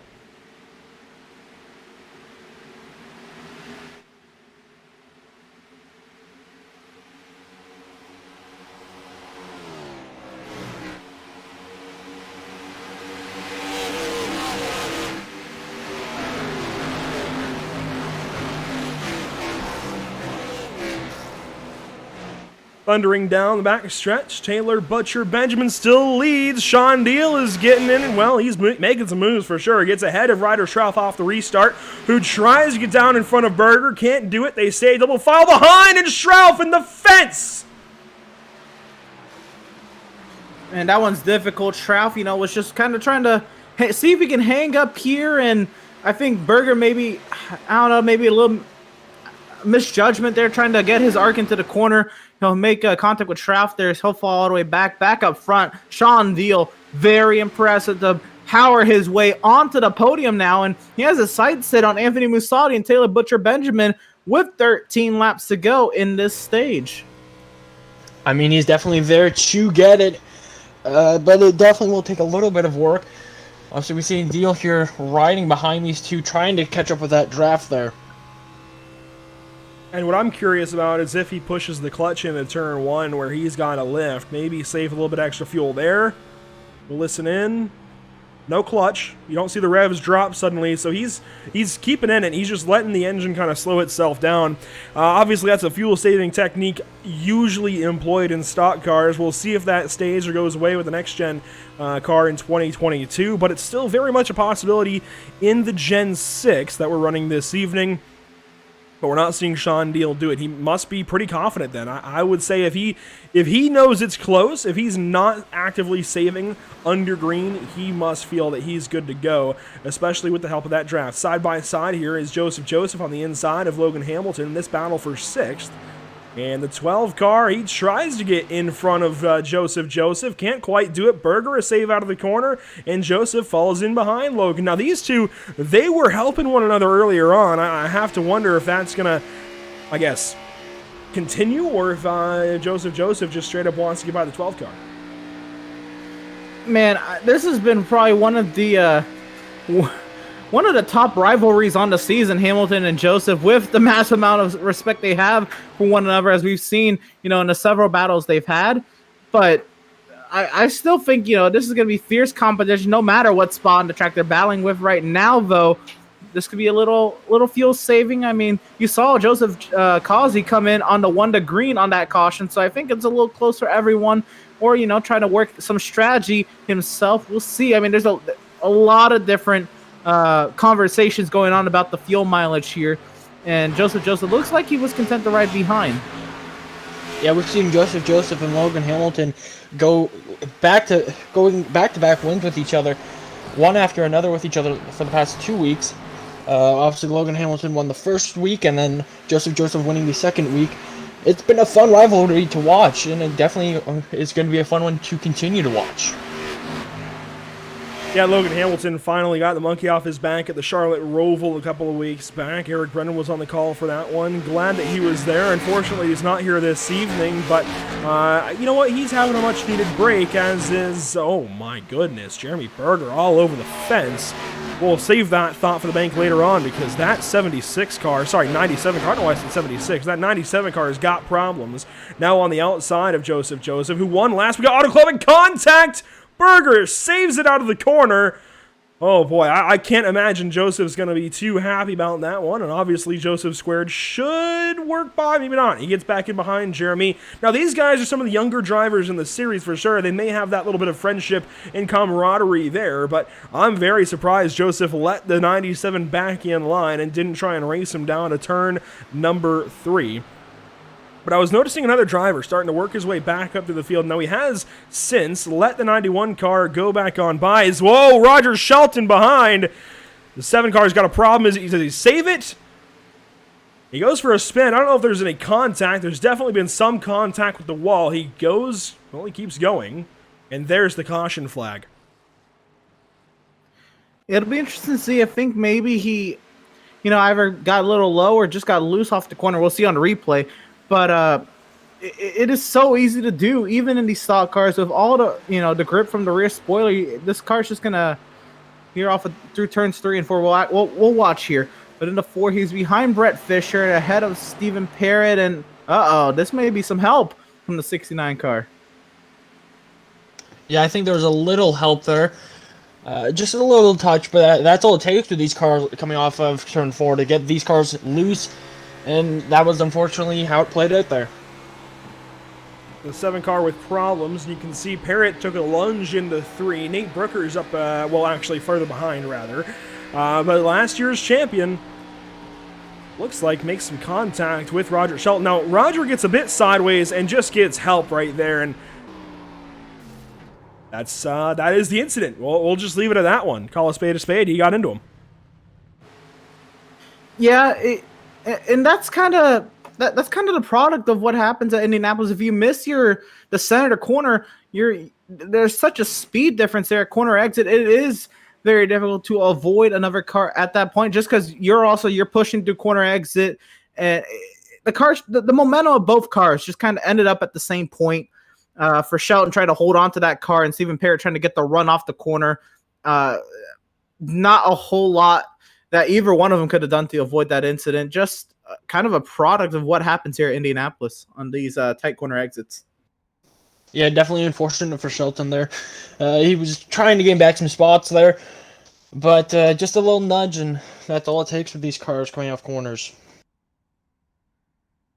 A caution flag, and Grant Peterson actually taking a lucky dog. That's good for the driver of the 52 car. Good to see that he's working on getting himself back into this race, and if I look through timing and scoring, he is just the 1 lap down. So, Grant will get back up into our field. What's interesting here is these drivers, they should all have more sets of tires than they've certainly had an opportunity to use so far, but nobody pits. I think track position is certainly what they're going after. I would have expected at least a few takers up front, though it looks like the first taker will be Frank Flores, who has started his little recovery drive this evening after that lap 1 incident. Stephen Parrott does actually come down the pit lane as well. There's the driver of the 69, Roger Shelton, after his spin and tumble into the inside wall in this most recent incident. He comes down the pit lane. Springer back there as well, although what's interesting to note is Springer was on the pit lane when that caution came out. He may just take damage repairs. Yeah, absolutely. I think a lot of these guys back here, maybe Parrott just checking to see if he had front end damage. Everybody else, if you're at the back, maybe just a fresh set of tires for what should be a short run to the stage checkers here, because we're already on lap 44 of 80. Caution will come out for the stage at the completion of lap 50. So it'll be interesting. Plus, the drivers who stayed on the last caution, who are banking, maybe either on just them being able to save the amount of fuel over the green flag run, or another caution to help out with that fuel mileage. Now, if they were within a lap or two of making it to the end of stage 2, they should be good if they are consistently saving under this caution period. And again, I mean, the strategy is just going to work out for some of these guys' favors. Now, will they be able to hold on to the track position is another thing, again, with the drivers behind them on fresh tires and those who don't have to worry about fuel mileage, who can go and push for however long this run to the stage will be. I'm going to assume it's going to be about 5 or 6 laps. And a lot can and almost a lot will happen in those 5 or 6 laps.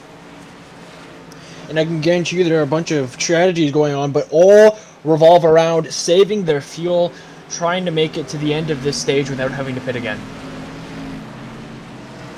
So lap 44 of 80 underway. We'll come around and complete it this time by the start-finish line. You see the field working up to Barney the Flagman as he stands over top of the Indianapolis Motor Speedway yard of bricks. And if you don't know, that is an original, I do believe, yard long or yard width of bricks that runs the start-finish line. I believe those would be original bricks, right, Emerson? I should be correct in that?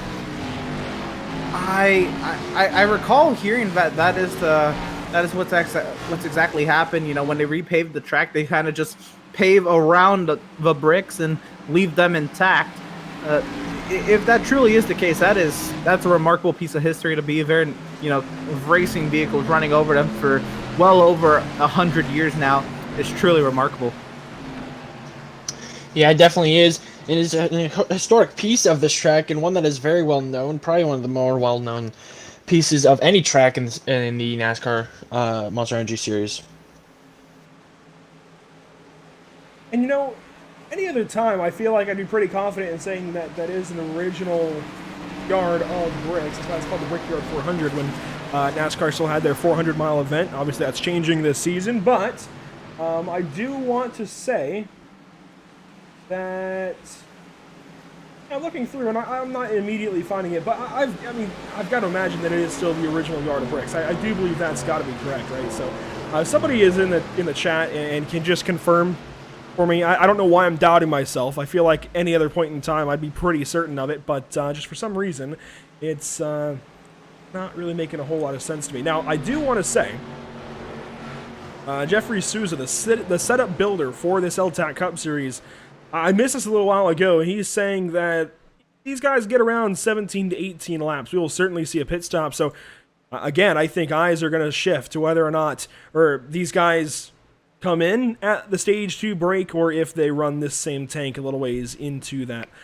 third stage. Green flag comes back out, completing lap 45. 5 laps to go then in stage number 2.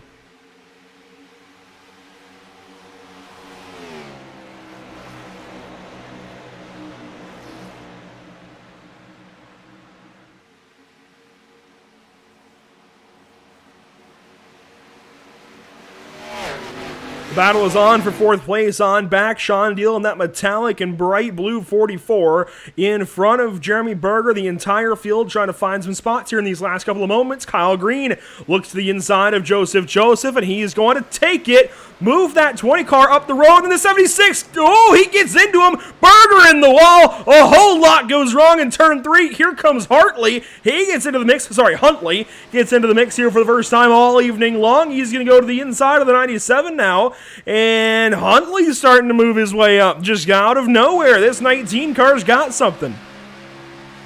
4 laps to go in this stage, and business is picking up. Stage points up for grabs. Brian Huntley working on Jeremy Berger, who takes a little trip to the grass. I didn't know that 97's a lawnmower today, but whoa, big moment off of turn 2. Here comes Noah Carmichael. He wants to get himself into the top 10. Yeah, a lot going on in this final few laps here because they know it's a sprint to the finish for stage 2. So everyone's going to be trying to get as many positions as they can get for as many points as they can get for the coming up.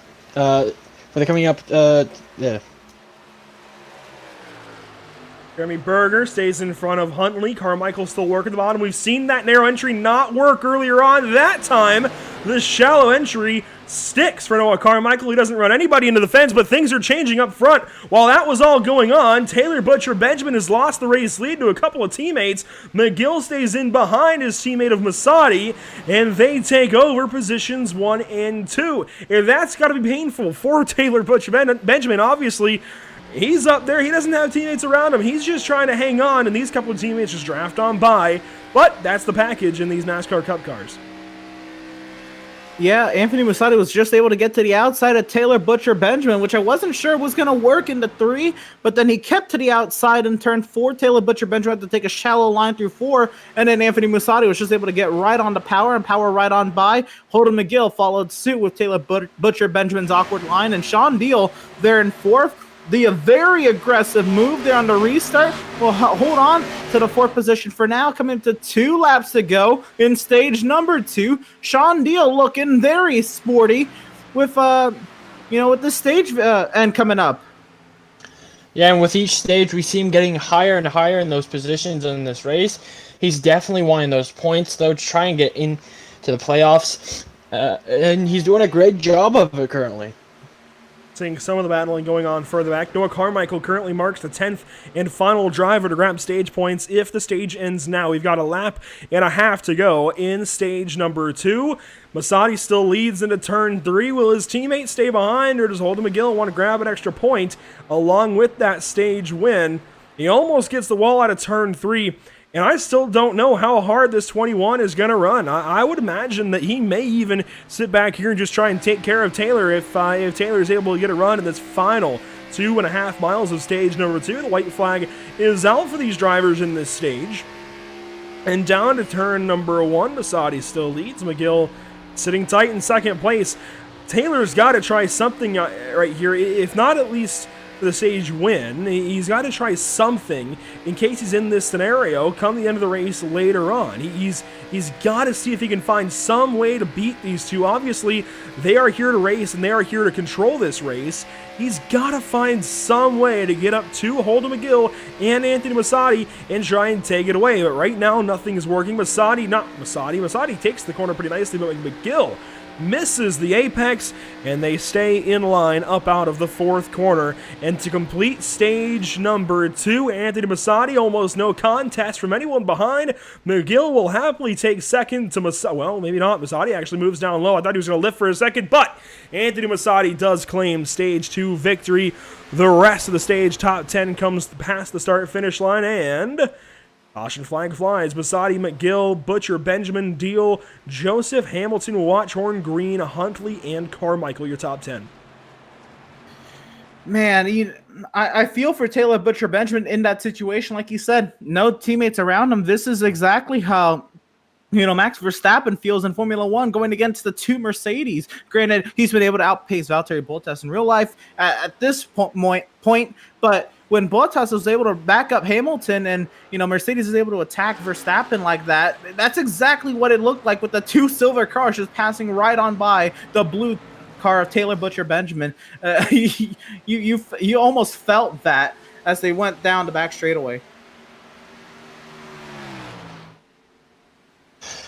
Yeah, definitely we've seen some pressure there. And a good closing as well to that stage. Almost getting back for that stage win there. The stage top 10, they all gain points in ascending order from 10th on up, beginning with 1 up to 10 for the stage winner of Musatti. And this could be pretty big for Anthony Musatti. You know what? While we have this opportunity, let's revisit our point standings coming into this evening. Now, this has not been adjusted, obviously, for stage wins or stage points this evening. This is after last week at Auto Club. You see, Musatti comes in the 10th position. He's not immediately under threat of missing the playoffs, but if for some reason he either misses Phoenix or Charlotte, or simply doesn't perform, or gets taken out, he's now going to have a larger gap back to Sean Deal and company. We expect Uphold, of course, to drop out. We expect that Rolleveld could drop out after this evening as well. And we haven't seen Jack B. Ryan or Derek Rolleveld. We'll just call it, it's just a fact. We have not seen the 2 or the 99 for several races at this point. They were up there battling in the top 5, if not the top 3, if not even for the points lead. And we simply haven't seen them lately. Derek Rolleveld very easily could drop out of the top 16 this evening. A whole lot of shuffling is getting ready to happen as Ryan and Rolleveld fall further and further down, and it's looking promising for guys like Deal and Schrauf, and it's looking promising now for Musatti to maybe even move up ahead of Peterson, maybe even ahead of Colin Stone, maybe even up to Jeremy Berger in the standings. So the 49 car has a promising future, especially with that stage win. Yeah, absolutely. And the field's going to get shaken up one more time here with this round of pit stops. We really saw, McGill be able to overtake Benjamin on the first stage break here. So it'll be interesting to see if the order will stay similar as we leave the pit lane here. And once again, everybody, taking their tires here. A good time to take a set of tires. And this stage, 5 laps longer, fuel mileage is going to be a little bit more difficult. Down and away they go for the race off pit lane. Yeah, this race off pit lane will determine some positions here, as we see. We'll see a few drivers get out here. We'll see Joseph Causey get the first spot out of pit lane there. That'll definitely help him trying to get the win tonight. It's going to take a lot for him to get the win. That's a shorter pit stop. It's either fuel only like we speculated he could do, or possibly right side tires or something. Certainly a shorter, much shorter pit stop there for the driver of the 88, making his first L-TAC Cup Series start. Now, it's got to make Emerson feel pretty good, but we're going to talk to our stage number 2 winner. And Emerson, I'm going to hand Anthony Masadi your way. Anthony Musati, talk about that restart there and how you were able to navigate your way past Taylor Butcher Benjamin for a stage victory.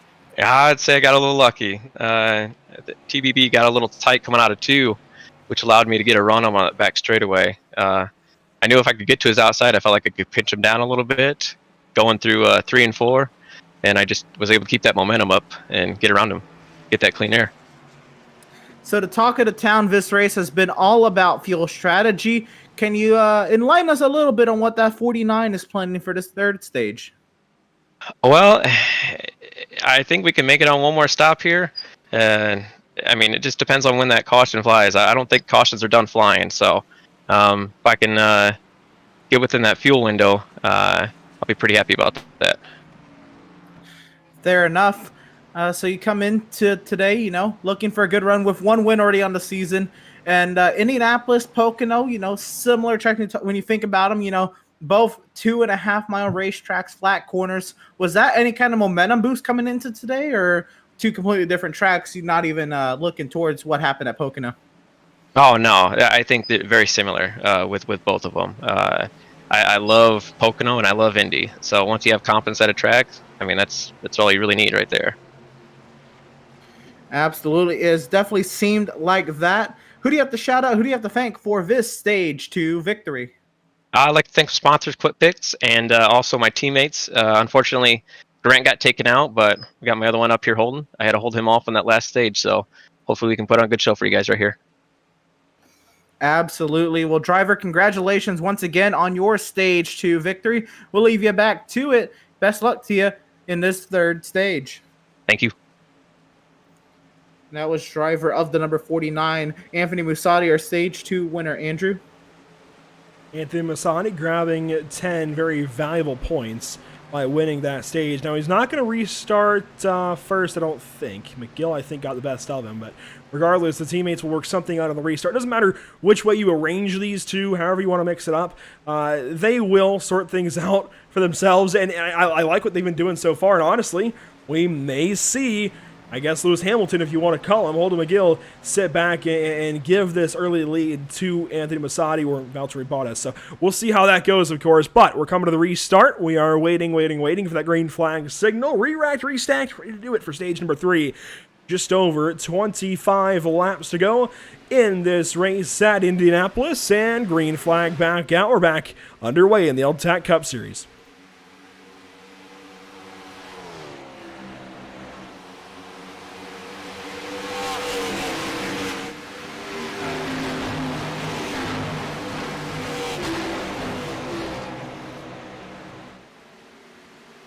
Down the back stretch, Joseph moves up and gets Anthony Masadi up and out of here. It's all Holden McGill leading the pack, but Joseph squared has got something in that number 20 Chevrolet.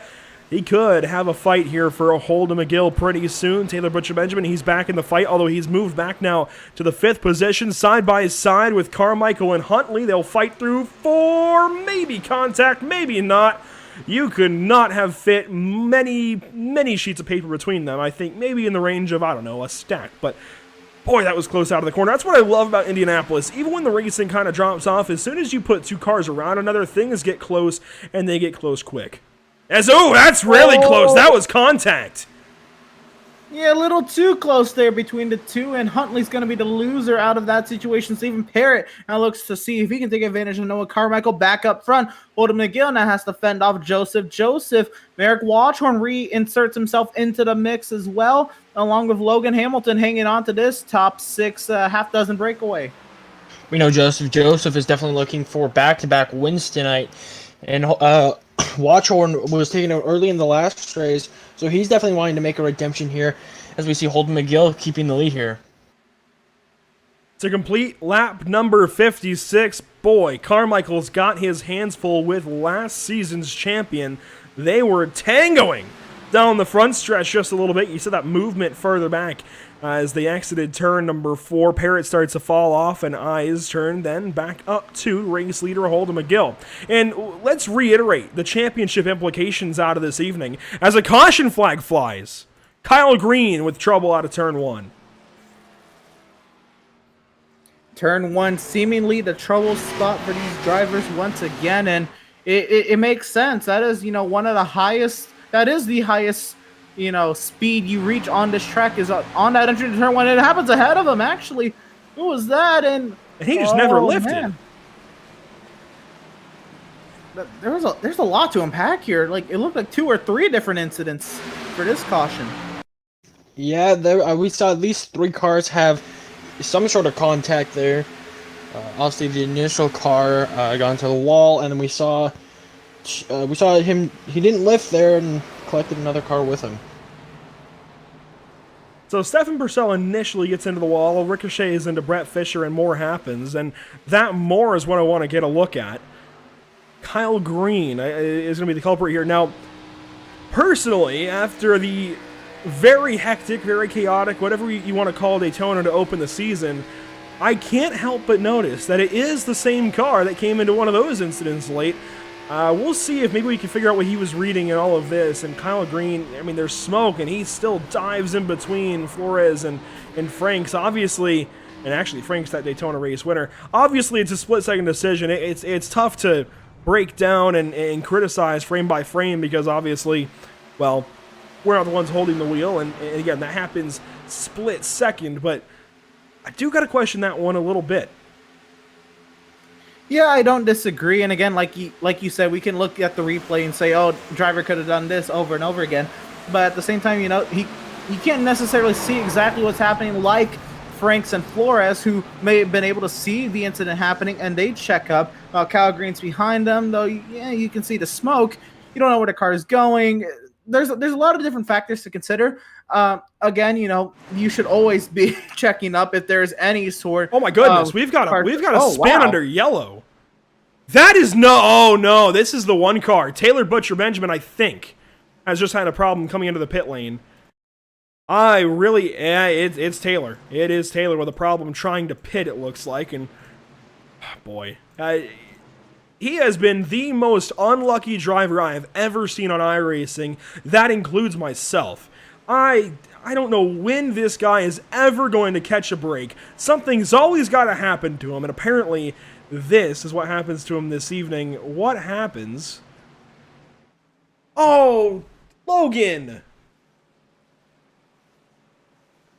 Just looks like Logan Hamilton thought that he might be pitting, decided otherwise, and unfortunately, we seen it. The one was right there. I quite don't know what to make of that. It shows that it is difficult to still, completely understand what's happening here. But there's not a lot I can say about that. Actually, I'll just leave it at that. I mean, it's pretty clear what happens, but man, that's really tough to watch. That is really, really tough to watch. And I never use this camera. I'm going to use this to point something. He definitely should have seen him. And he doesn't need to move up the racetrack like that. I don't feel like he has a need necessarily to go up. And man, I hate that for both of them, because now we're looking at Logan like the bad guy. Obviously zero intent behind this contact, but it does possibly hinder the one car. This is just... this just sucks to see in general. Yeah, He had plenty of room. Yeah, I don't quite know what to make of that. Maybe a mental lapse at that. Again, I don't believe there's any ill intent for Logan. No, there's none as well. I still don't know what to make of that incident though. Yeah, definitely zero ill intent there, but I mean, yeah, I'm with you guys. I don't know what happened there. That's just unfortunate.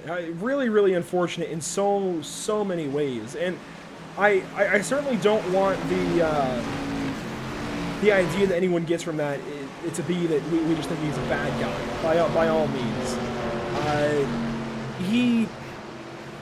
he just made a mistake right there, and mistakes happen.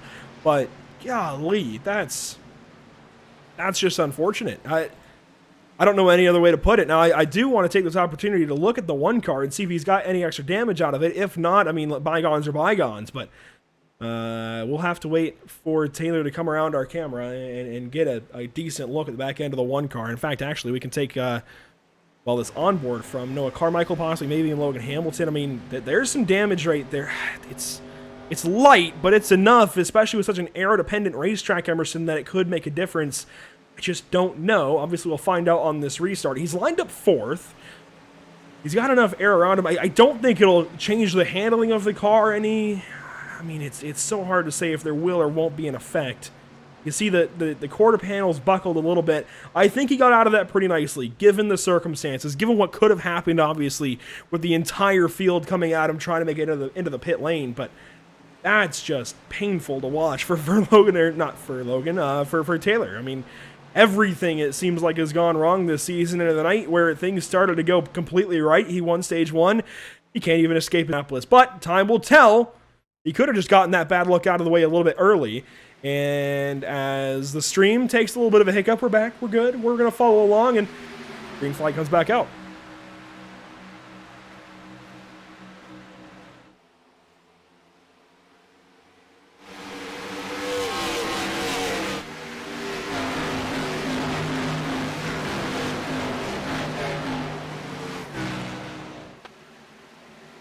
Lap 61 underway, truly a 20-lap sprint. These guys did stay out under that caution flag, and Taylor's dropping like a rock. I can't believe that's from the damage. I'd imagine just a bad run out of turn 2. He's got some right side damage. That may have been a slight trip to the wall for Taylor. He's going to keep losing spots. The battle isn't much of a battle for the race lead. It's all for 2nd, 3rd, and 4th. Yeah, we continue to watch here, riding on board with Logan Hamilton as he works his way up to Joseph.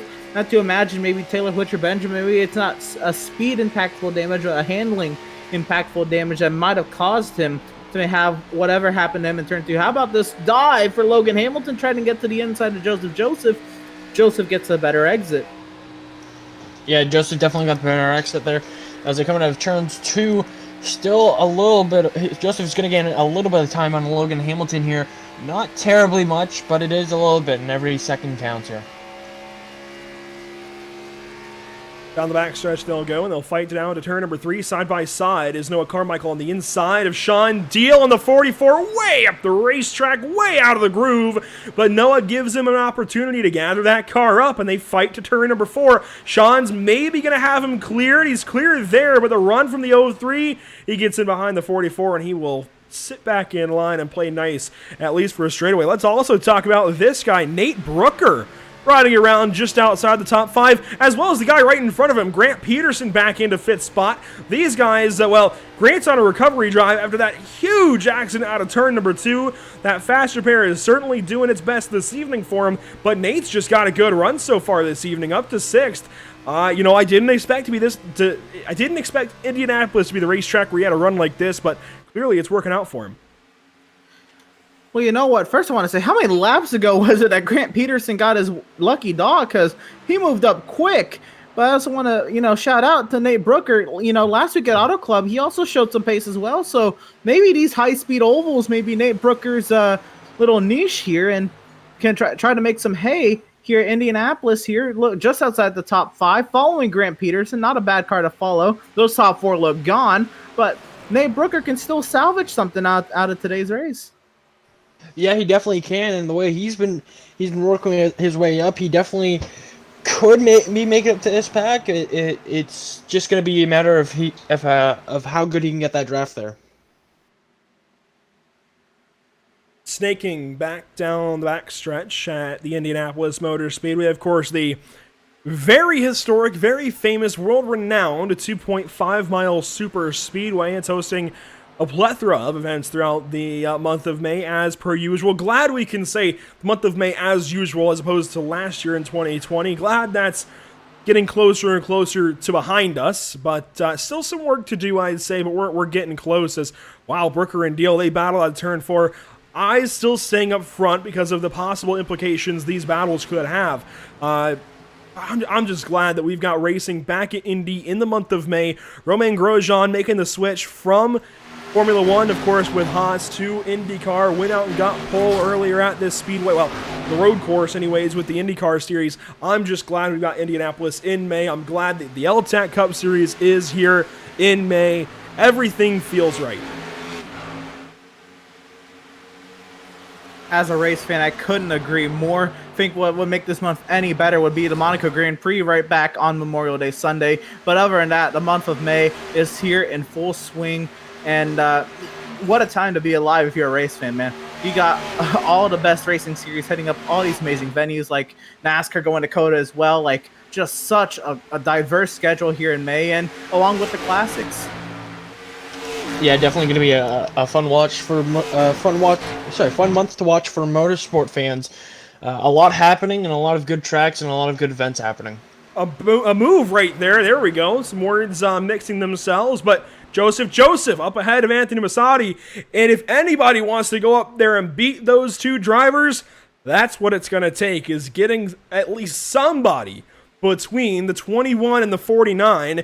That may allow Logan Hamilton to move up into third, and if those two, if Joseph and Logan Hamilton can get it up behind the 21 of Holden McGill, we might be able to see somebody mount a charge up to that 21 car. The unfortunate thing is, and we've seen this all night long, there has been a serious lack of passing ability in these race cars this evening. Pit stops now underway a whole lot sooner than I expected, as Nate Brooker into the pit lane and a caution flag right in front of us.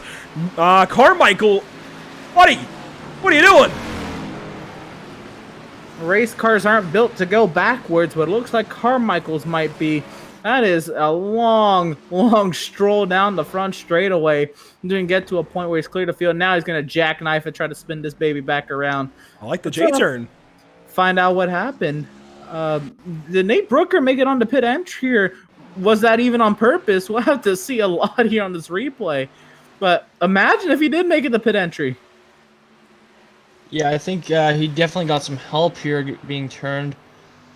We'll see it here. Yeah, there it is. There's the contact. That'll spin him around. He'll hit that inside wall. That'll leave a little bit of damage to his back end.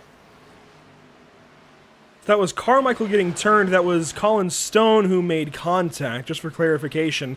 It was Nate Brooker who came down the pit lane, and we'll cover that part in a moment.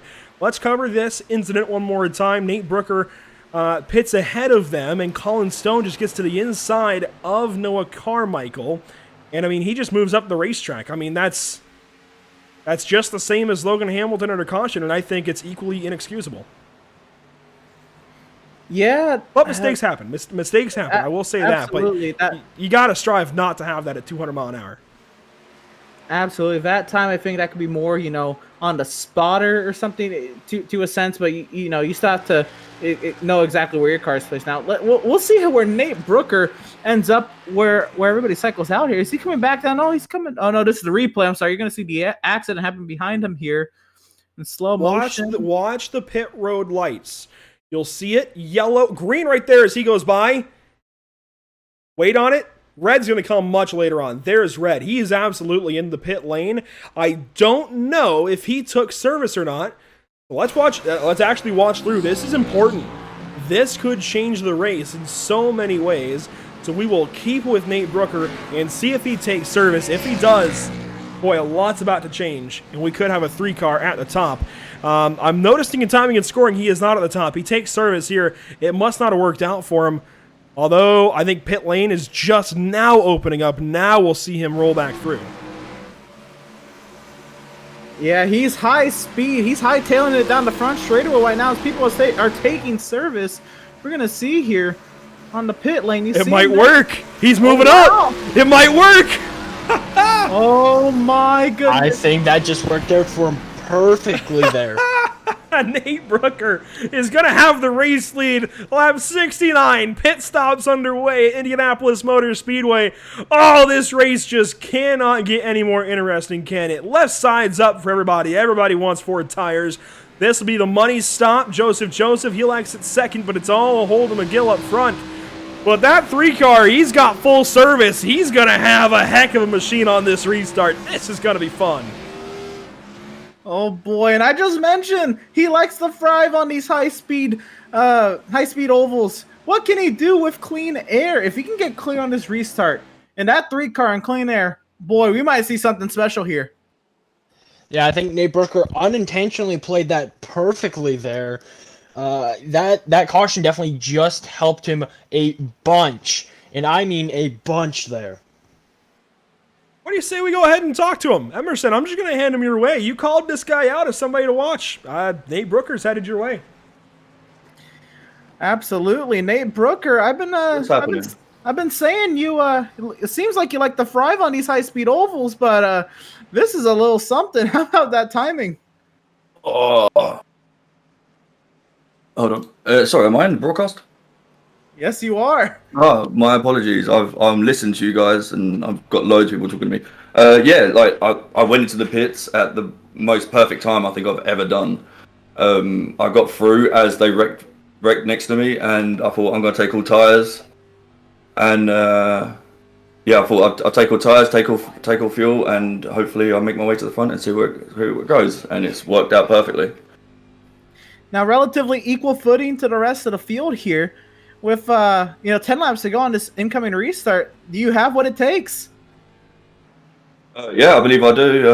I've started at the back, and I've been wrecked a couple of times, and I've been trying to keep it clean now. So let's see what the last 10 laps do.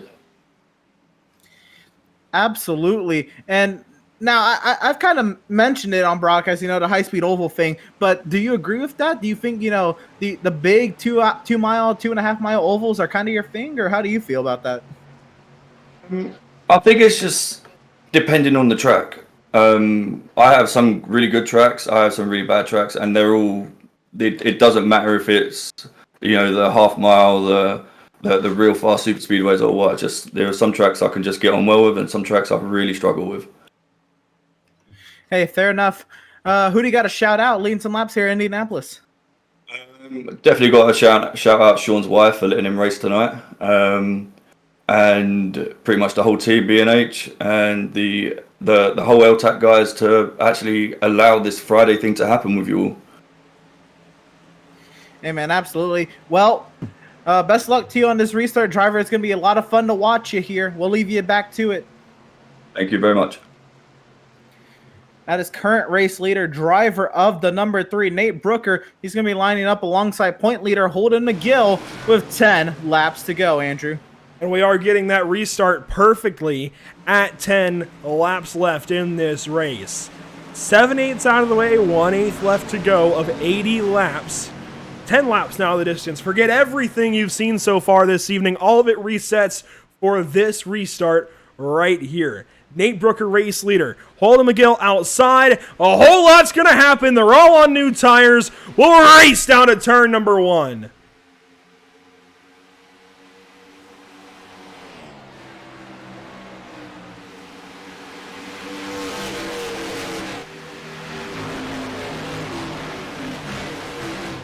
Already a fight for the lead. Joseph puts Brooker in the wall. We've got a massive accident, possibly. Brooker's hard in the fence. More crashing. Sean Deal. No. And we've got a lot more out of turn 2. Caution flag finally comes out. Joseph just walled the number 3. Oh boy, you know what? When I saw his car disappear, I feared the worst, but he is back. Boy, what happens off of this one? just hard racing on the restart. I gotta say, Joseph got an amazing run off of turn 2 to put himself in this position. But here into turn 2, I mean, Nate Brooker left him the room, just a shallow line for Joseph. Couldn't get down there, and oh my goodness, Nate Brooker suffers what I thought was the worst. Oh no, Joseph! I'm sorry, Joseph Causey, a huge hit to the inside wall. Nate Brooker there with a huge hit to that inside wall, right at those tires, right where we've been talking about, where that wall maybe needs to have not so much of an angle to it there. Boy, we're in for a ride with this one. You see the side-by-side there, and then out of the corner. Boy, this is just big. Nate Brooker, golly, that hit. That's equally as painful as seeing Taylor Butcher-Benjamin go around, I think. I think that is absolutely equally as painful. To see Nate Brooker have this shot at this race win, and now it's just completely taken from him. I want one more look. This is the overhead, and I got to call it out. I don't care that our logo is on that race car. Joseph just screwed up bad. That is bad. Unfortunately, man, he missed the entry. I think he just turned in a little late, and there was a car that was outside that suffered the consequences of that move. Well, I guess the non-move, if you will. On board with Logan Hamilton for this replay to kind of see how this all unfolds and watch a 3-car just pop right in front of him here in a few seconds. Yeah, we'll see here coming out of turn 2. There it is, right into the wall, and Logan Hamilton just nowhere to go. Just absolutely nowhere. It was real unfortunate for Nate Brooker there. And Sean Deal was involved in that too, and the caution flag took a little while to come out. I'm not sure why, but that yellow took a minute to come out. We had some racing even, but Sean Deal, I feel for this guy too. He had so much going right for him. Now, the point situation is still going to look pretty decent after this one, and he should still have that fast spare. Oh, and Berger tagged him into the corner. That's why he wrecks, and he ends up coming back down and almost getting Berger. That's where Causey takes that hit. Oh my goodness. And back up the racetrack. Thankfully, Pattengale got on the brakes. And I don't even know if that was reactionary. I don't know if Berger was reacting to what was happening ahead of him, but that a whole separate incident. And again, Sean Deal, Joseph Causey, the two suffering the biggest impacts on it. We're going to ride on board with Joseph Causey, another big incident for this 88. Let's see it here. We'll see Sean Deal. There it is. Just out of nowhere. Nowhere for Joseph Causey to go, really. No, and I mean, that's another one where you could argue that he should lift. Fortunately, it all happened split second. I think you make a larger argument for Joseph to lift. It all happens in a split second. We're racing for a lot in this season as a whole, and it's inside of 10 laps to go, and it's hard to say that I myself as a driver would have lifted in any of those scenarios, but obviously, I think we can say Joseph probably should have in all of that. That's, wow. Yeah, absolutely. I mean, that's what we're here for. We analyze the situations and we, give our opinions on it.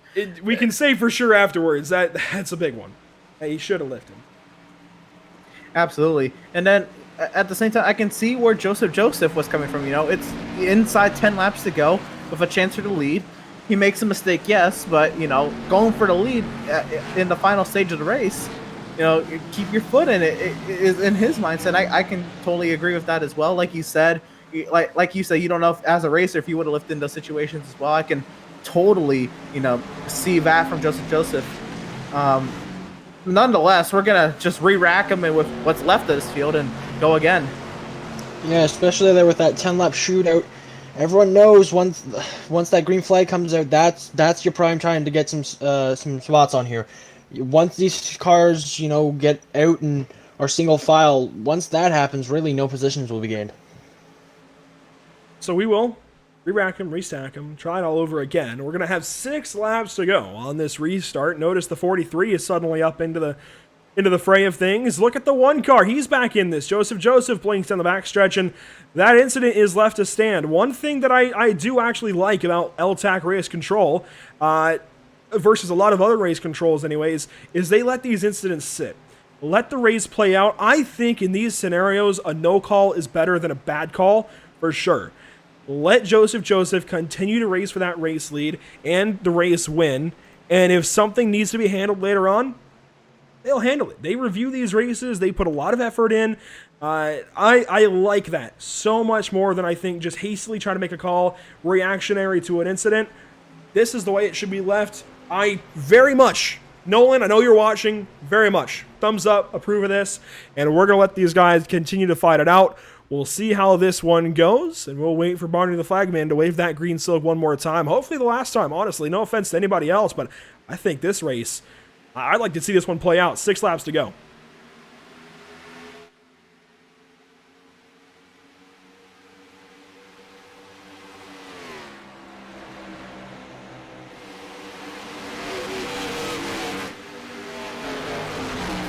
Oh my God! Oh wow!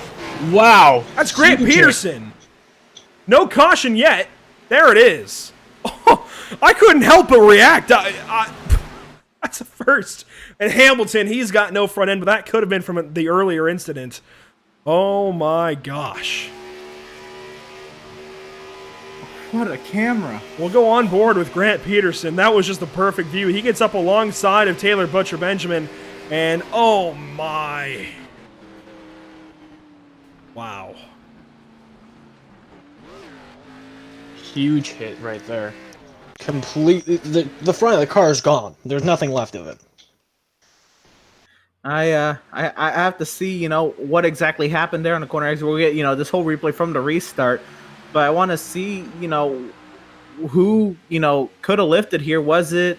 Well, we'll see here in the one. You see Grant Peterson there on the outside of Merrick Washorn making this move with Taylor Butcher Benjamin, who's already kind of out of control. And it's just so tight. They were nearly 3 wide. But wow, what a hit, what a ride for Grant Peterson.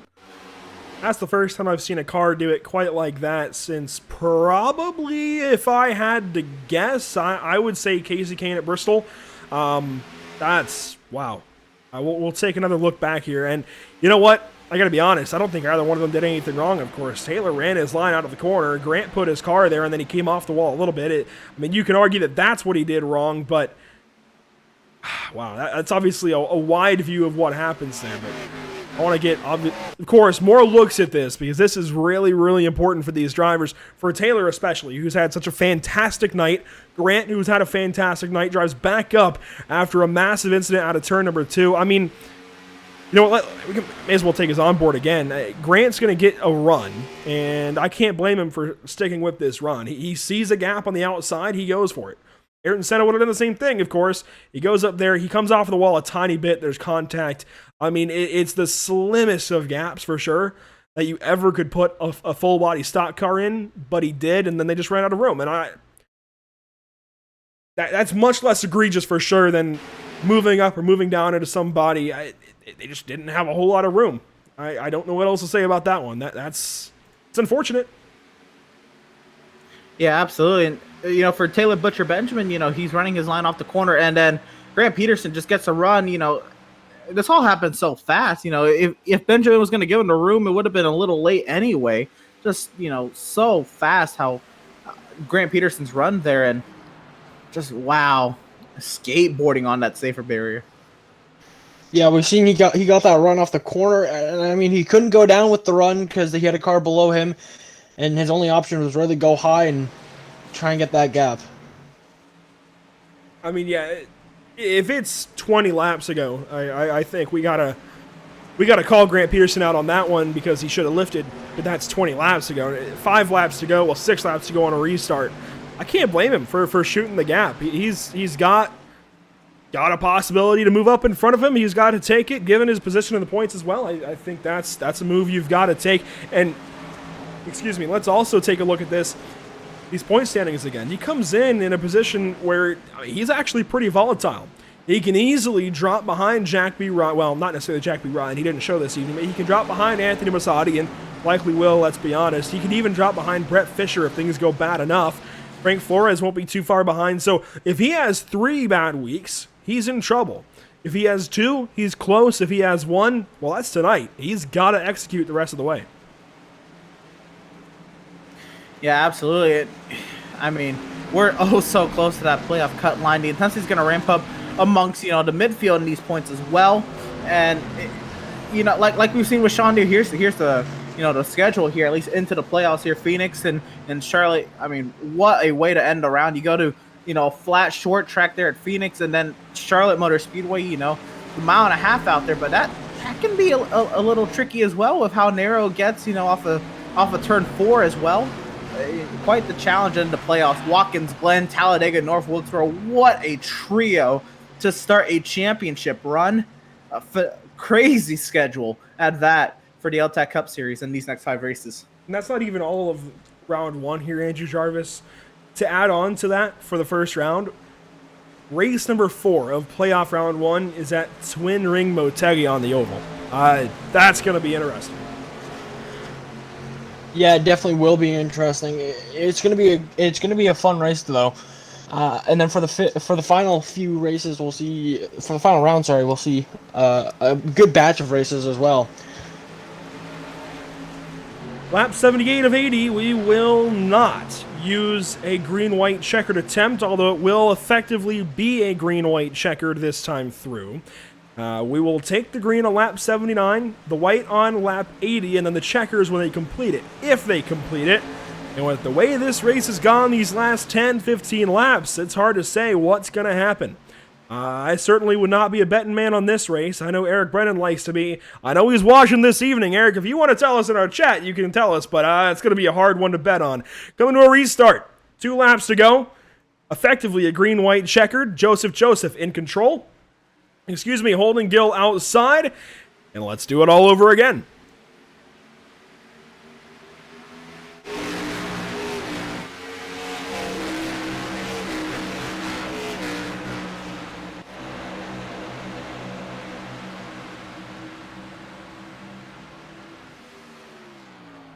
It's all Joseph, well clear of the rest of the field. 1 car sliding up. That was Masadi. They stay green. They keep it rolling for now. Berger with a big move inside. Here comes Fisher. 4 wide at Indianapolis.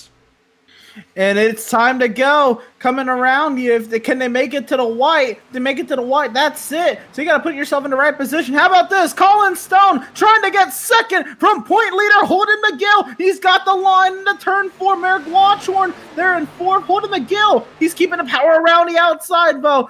Oh, car in the wall. You can tell these drivers are really desperate for these spots coming to the final lap right now. These guys are cranking it up. They're making moves as many as they can at a time. Look at Watchorn suddenly back in this fight. Watchorn's been nowhere all night long. I don't think I've said that name once aside from the grid, possibly. He's up into 3rd, takes that spot away from Stone. Stone, though, he had a great run at 2nd. Down the backstretch, it's all sorting out, but it is 1.5 seconds to race leader Joseph. Can he go back-to-back? Last week, everybody wanted to see it. This week, it might be mired in controversy. Completely took the 3 car out in turn number 2. A small mistake made a big incident, but out of turn number 4, Joseph is now a 2-time winner in the L-TAC Cup Series. Back-to-back W's for the driver of the 20.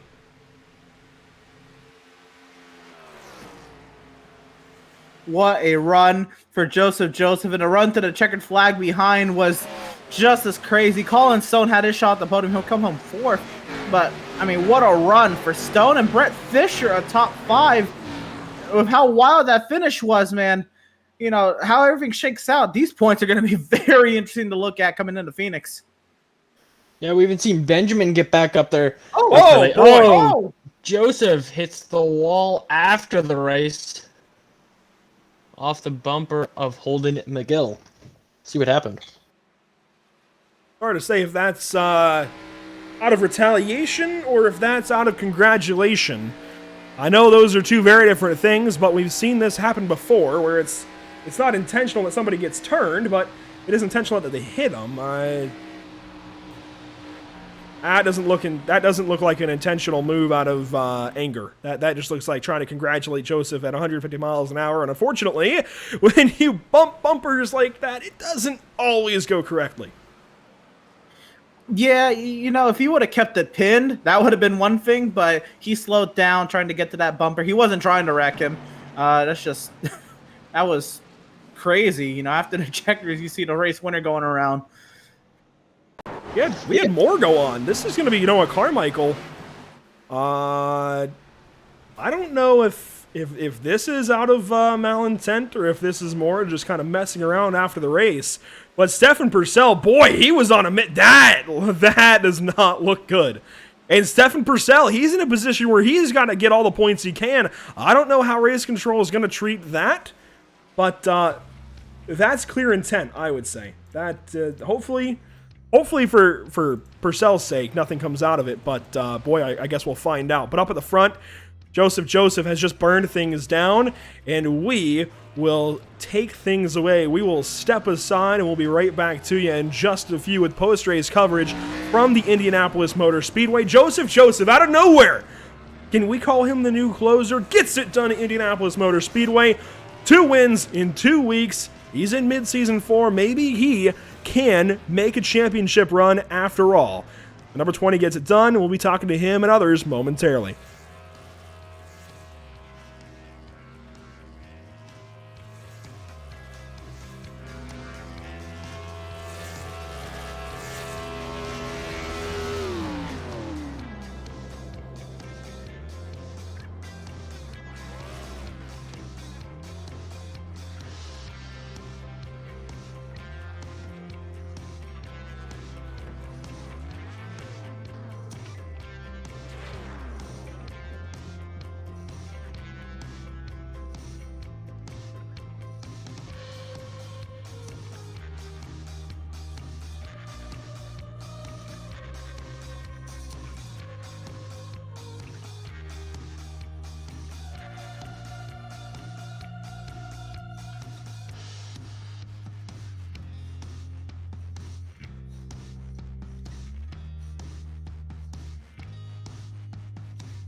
Sound Art is a product that is a speaker and it's art. We combine it together and we call it Sound Art. What makes it so unique that any picture can be your speaker? Sound Art gives you the high quality sound without the ugly speaker. This isn't a picture with a speaker, the picture is the speaker. Just imagine your wedding picture uploaded onto a canvas and now it's speaking 10,000 tunes. I mean, it's a very cool concept. What we like so much about it that you can take anything that means something very special to you, upload it on the canvas, have it hanging up in your room, your balcony, wherever you want to put it, and now it's a speaker. I mean, how cool is that? It's something that we have that and no one has. No one has this product. It's just a great gift to give anybody. It's just a neat concept. Around here we say, art never sounded so good.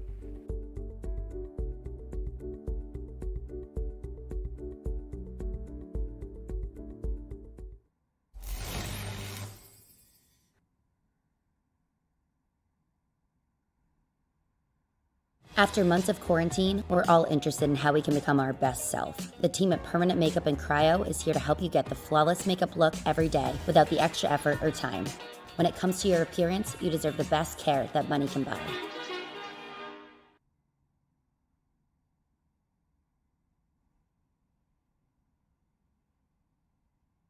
Sound Art introduces an entirely new way to listen to music in your home.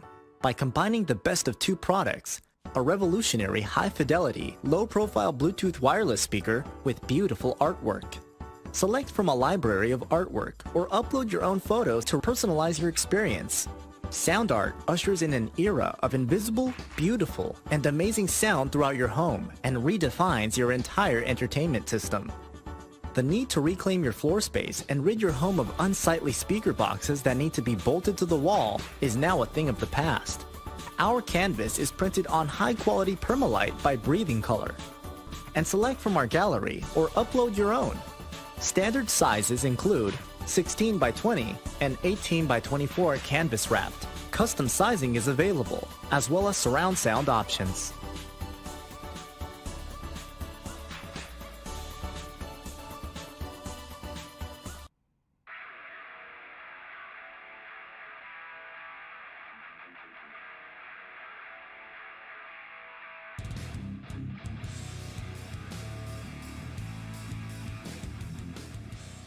Welcome back to the virtual Indianapolis Motor Speedway, located in Speedway, Indiana.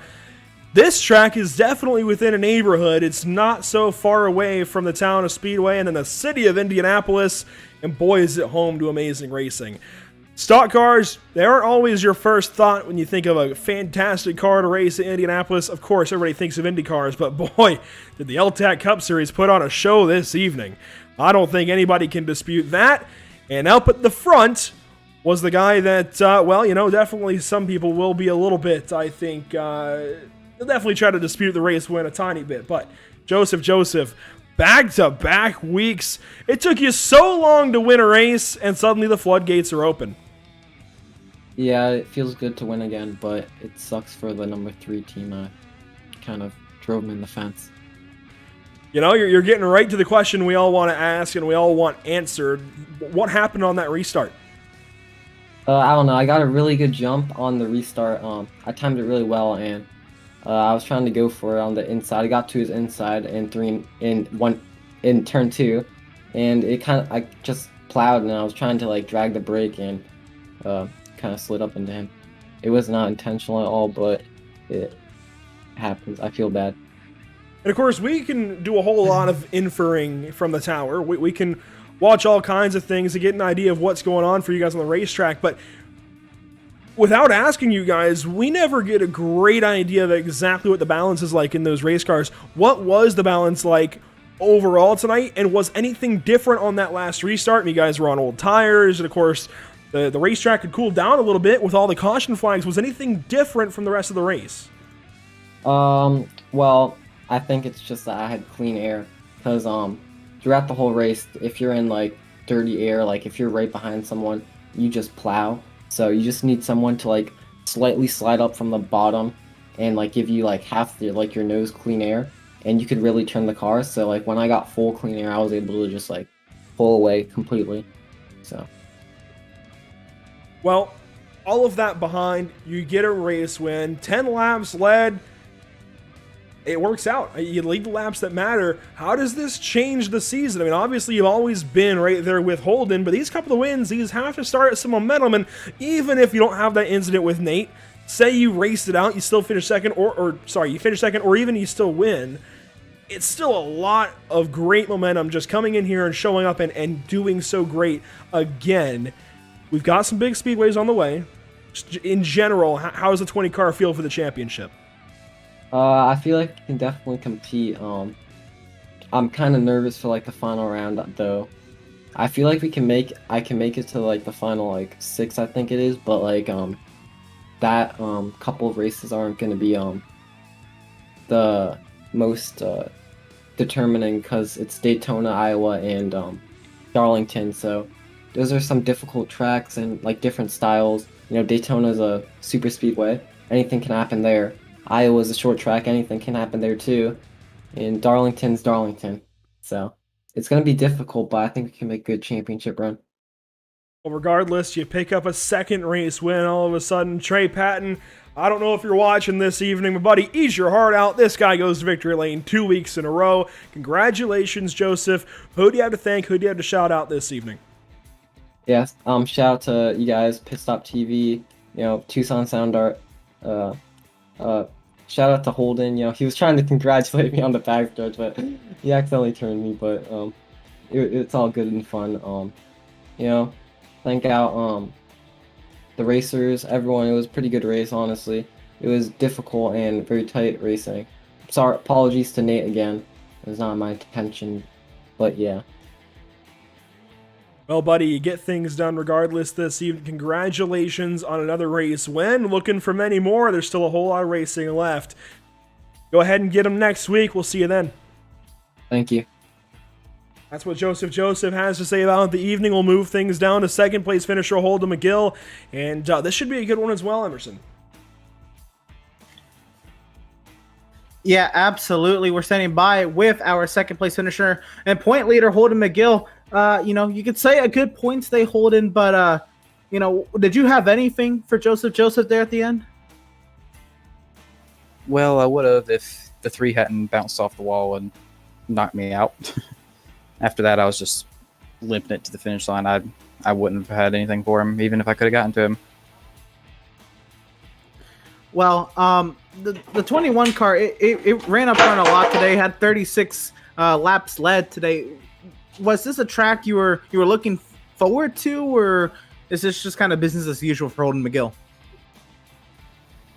Yeah, it was one I look forward to. I kind of have it up there with Pocono just because it's one of those that you just race the track and not the other drivers, really. So I feel like I can do good, which I've done good at both of them this year. It's just something that's happened at the end that's taken it away. So, oh well. Oh, and I'm not blaming Nate for that incident. That was just what happened.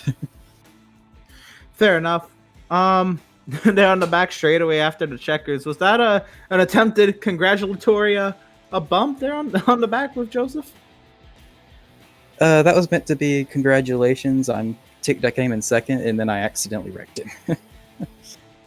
I see. So obviously you're looking pretty stout, pretty good for the playoffs. But with Phoenix and Charlotte coming up, what's the game plan for those final 2 races? How you're going to attack them, setting yourself up for a championship run? I'm just gonna take it as I have been. Do a little practice during the week. Try to show up and get stage points, and just try to keep the points lead for 2 more weeks. Hey man, fair enough. Congratulations on the second place finish and the good chunk of laps led today. Who do you have to shout out? Who do you have to thank for your great run today? Thanks to my teammates Grant and Anthony. We work together a lot to hopefully get good runs for all of us. It never seems to work out for Grant, but me and Moose had a good night, so helps a good bit. And I've been told I'm supposed to shout out Danny DeVito and I think Colin's wife. I think that's what I was told. Well, whatever it is, shout out to them.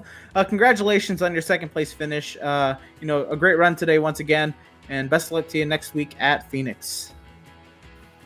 Thanks, guys. You have a good one. Thanks for broadcasting.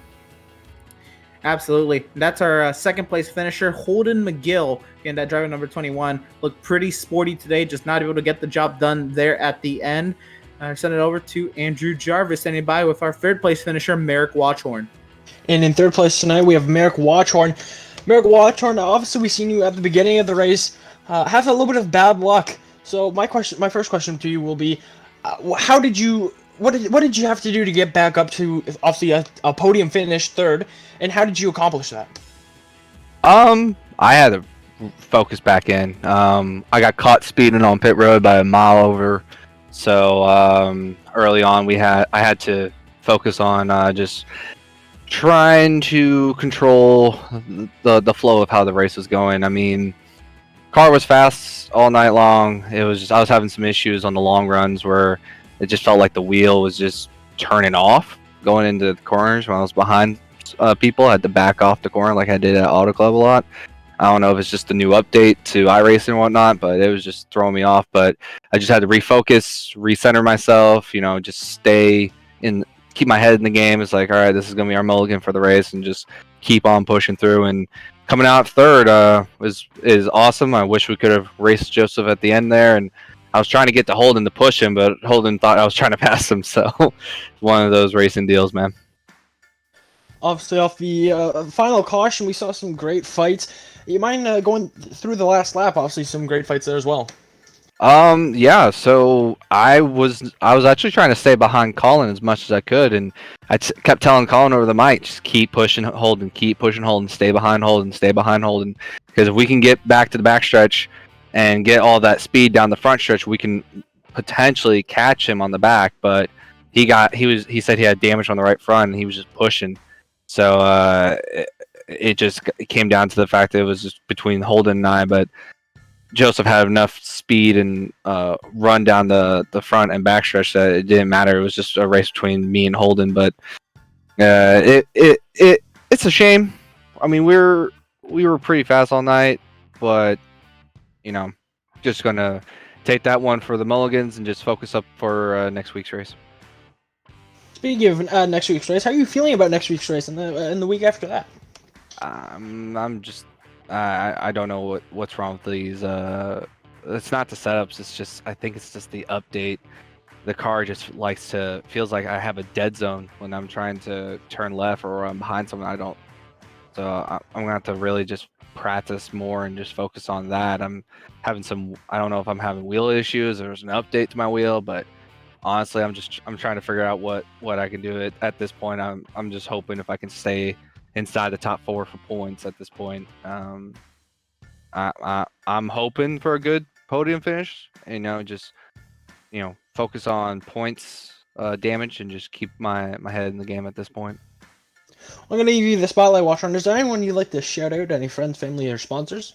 I just want to thank my sponsors, Twiggy and my Watcher Innovations Group, Future Studios, and Capture the Occasion. Really good guys, and do want to thank my teammates from B2B, Bumper to Bumper, and just want to thank y'all for a great broadcast as always. And just gonna keep my head down and keep pushing, and maybe we can get a third win before the end of the regular season, and for some momentum to push us towards the chase.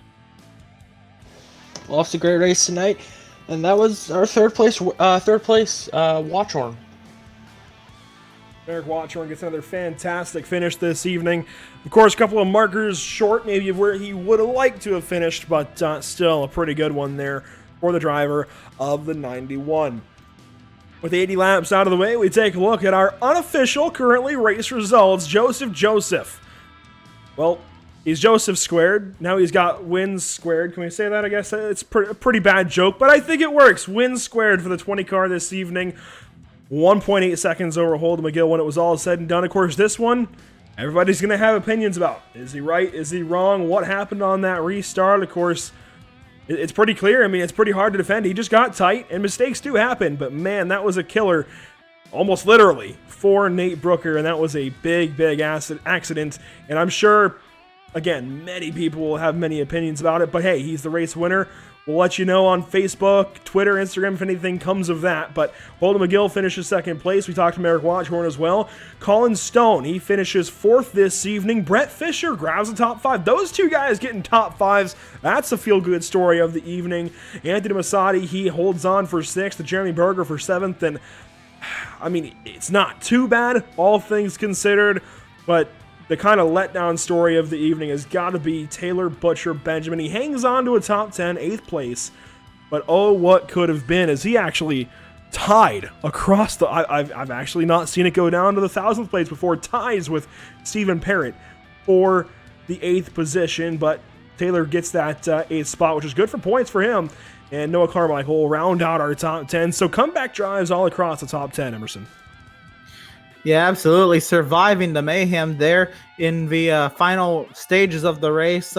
These drivers kind of just edging it through. Brian Huntley comes home 11th after getting some stage points in stage 2. Sean Deal, what a great run he had today. Unfortunately, 12th place is not even remotely close to representing the car that he had today. Roger Shelton down in 13th. Ryder Schrauf, maybe an issue there on the final 2 laps there. He comes from 14th ahead of Kevin Franks, 15th.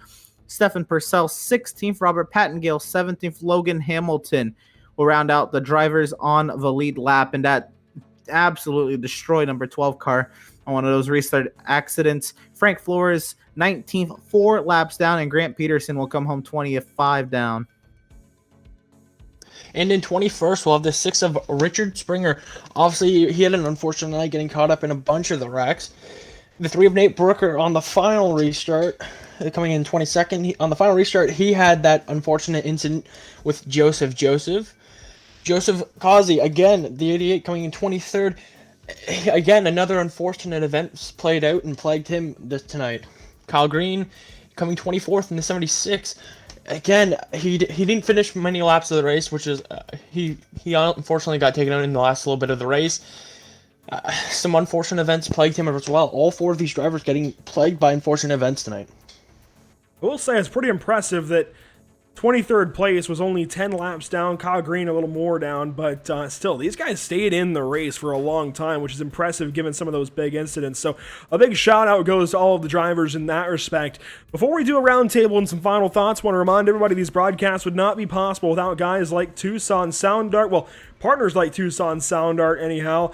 Your picture, your music, you provide the image you want. They will custom create a beautiful framed high-quality canvas with a built-in Bluetooth speaker. Use promo code PITSTOPTV at checkout at TucsonSoundArt.com for 10% off of your order. And I always say this is a product I will always and forever stand by.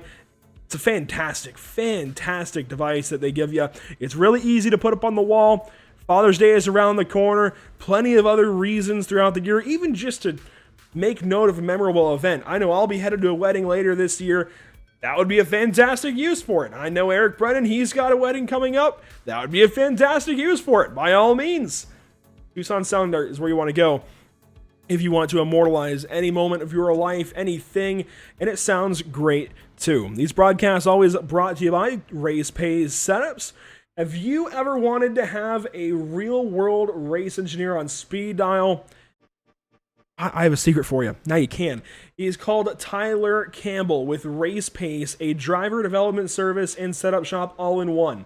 You can work with him, again, a real-world race engineer to step up your game before your next race. Pick up pace with Race Pace. These broadcasts, of course, also brought to you by Tucson Sound Art. I already did that one. Permanent Makeup Cryo in Maine, of course, where you deserve the best care that money can buy. With locations in Auburn, boy, I'm getting all these mixed up. Auburn, Lewiston, Naples, and Saco, Maine. Permanent Makeup and Cryo in Maine. The Permanent Makeup and Cryo in Maine owner, Ashley Boyer, is a certified micropigmentation specialist who provides professional, safe, and personalized services. Contact Permanent Makeup and Cryo in Maine today at permanentmakeupinmaine.com or call or text them at 207-358-8683. These broadcasts always brought to you by Whiplash Media, the official graphic and camera provider of Pit Stop TV. Find out more at pitstoptv.com.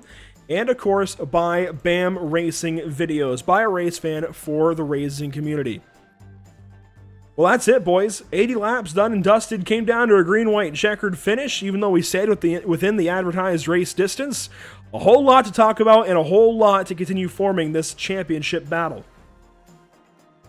Yeah, absolutely. Again, a wild turn of events there in that final run of the laps there, the final 15 laps or so. That's just going to happen when you get a late race caution. The intensity is going to ramp up. How about the amazing strategy or the luckiness that Nate Brooker had, and then also quickly how the luck ran out. It just shows that anything can happen in these races. Almost anything will happen. And you know, we go from this big, bad 2.5 mile high speed oval to a little 1 mile jewel in the desert next week in virtual Phoenix, Arizona. I cannot wait. Yeah, that's definitely going to be a fun one. As you said, like the tables can turn as fast as they can turn in favor of you, and we've seen drivers all night struggle with that, having events plague them that didn't go in their favor throughout the night. But all in all, it was a great race and a fun one to watch. So that will do it from the Indianapolis Motor Speedway. Again, Joseph taking race victory in style, that's for sure. We'll see what drivers think of that next week. Of course, these guys have to race with one another in 1 week's time. We'll go to the virtual Avondale, Arizona in 1 week. Make sure to be there here on Pit Stop TV. But that will do it this evening from the virtual Indianapolis Motor Speedway with our coverage tonight of the L-TAC Cup Series. We at Pit Stop TV thank you for tuning in and joining us for tonight's action, and we hope you enjoyed tonight's broadcast. The channel stays active weekly, and you can catch a wide variety of racing throughout the coming days. We're off tomorrow, Saturdays. We don't have broadcasts on Saturdays. Sundays, though. Boy, we've got a treat for you. Cross Series League Racing will be taking the Mazda Miatas, the Global MX-5s, to, get this, Summit Point Motorsports Park, Jefferson Circuit Reverse. It's a tiny little 1.11 mile circuit up in West Virginia. It's a fantastic little track, too. We'll be going around taking the right-hand hairpin first. 60 laps in those Miatas. It's going to fly by, though. It'll be a fun one. Make sure you're there Sunday night, 8 p.m. Eastern Time, here on Pit Stop TV. Not to mention, we've also got the BRPI Racing Series on Monday at 8 p.m. Eastern. They've got the Pro Dirt late models out at Lanier Raceplex, down in Braselton, Georgia. Then the Pacific Challenge Cup Series has Porsche 911 GT3 Cup cars out at Hockenheimring in Germany. Before Tuesday, we have the Norkai Racing Series with the NASCAR Xfinity Series cars at Homestead Miami Speedway. Wednesday, the BRPI Racing Series does it again, but this time with tour modifieds. We'll be going to Thompson Speedway Motorsports Park up in Connecticut. That is a rough and tumble circuit for those cars. That'll be fun to watch. Make sure you're here on Pit Stop TV for all of this, including, again, next week with the L-TAC Cup Series, this time from Phoenix Raceway. Can't wait for that one. It's always fun to duel in the desert. Make sure to follow us on Facebook at www.facebook.com/pitstoptv, on Twitter at pitstoptv_, on Instagram at pit_stop_tv, on Twitch at www.twitch.tv/pit_stop_tv, and on YouTube at www.youtube.com/c/pitstoptv1. For all of Pit Stop TV, Emerson Arden doing a fantastic job. Double duty this evening if you take a close look right there. Commentary and social media. Buddy, I got to give a big shout out to you, as well as Andrew Jarvis. Pretty new to the commentary team. You're a weekend now, 3 shows. You're getting better with each one. I can't wait to see how the future rolls for Pit Stop TV. That said, gotta make this big call. Anybody else still watching, if you're thinking about getting into iRacing broadcasting, you don't even need iRacing to do it. All you need is a decent computer, you need a good quality mic, some headphones are helpful, and the strive to be great at iRacing broadcasting. We'll bring you in, we'll get you working along with us, although, of course, iRacing is a big boost. We've got openings, we've got possibilities for you to work on production. We've got possibilities for you to work on commentary, social media, behind the scenes. It doesn't matter. If you want to get involved in iRacing broadcasting and get a nice little bit of side cash for it, by all means, contact us here at Pit Stop TV. Email me directly at andrew@pitstoptv.com. That's exactly what Andrew Jarvis did. He's now working with us. It's fantastic to bring in new people, and we need it. I tell you what. That said, once again, thank you for tuning in this evening. Emerson Arden, Andrew Jarvis alongside. My name is Andrew Cardinale IV. Thank you so much for watching, and we will see you next time. Have a great night.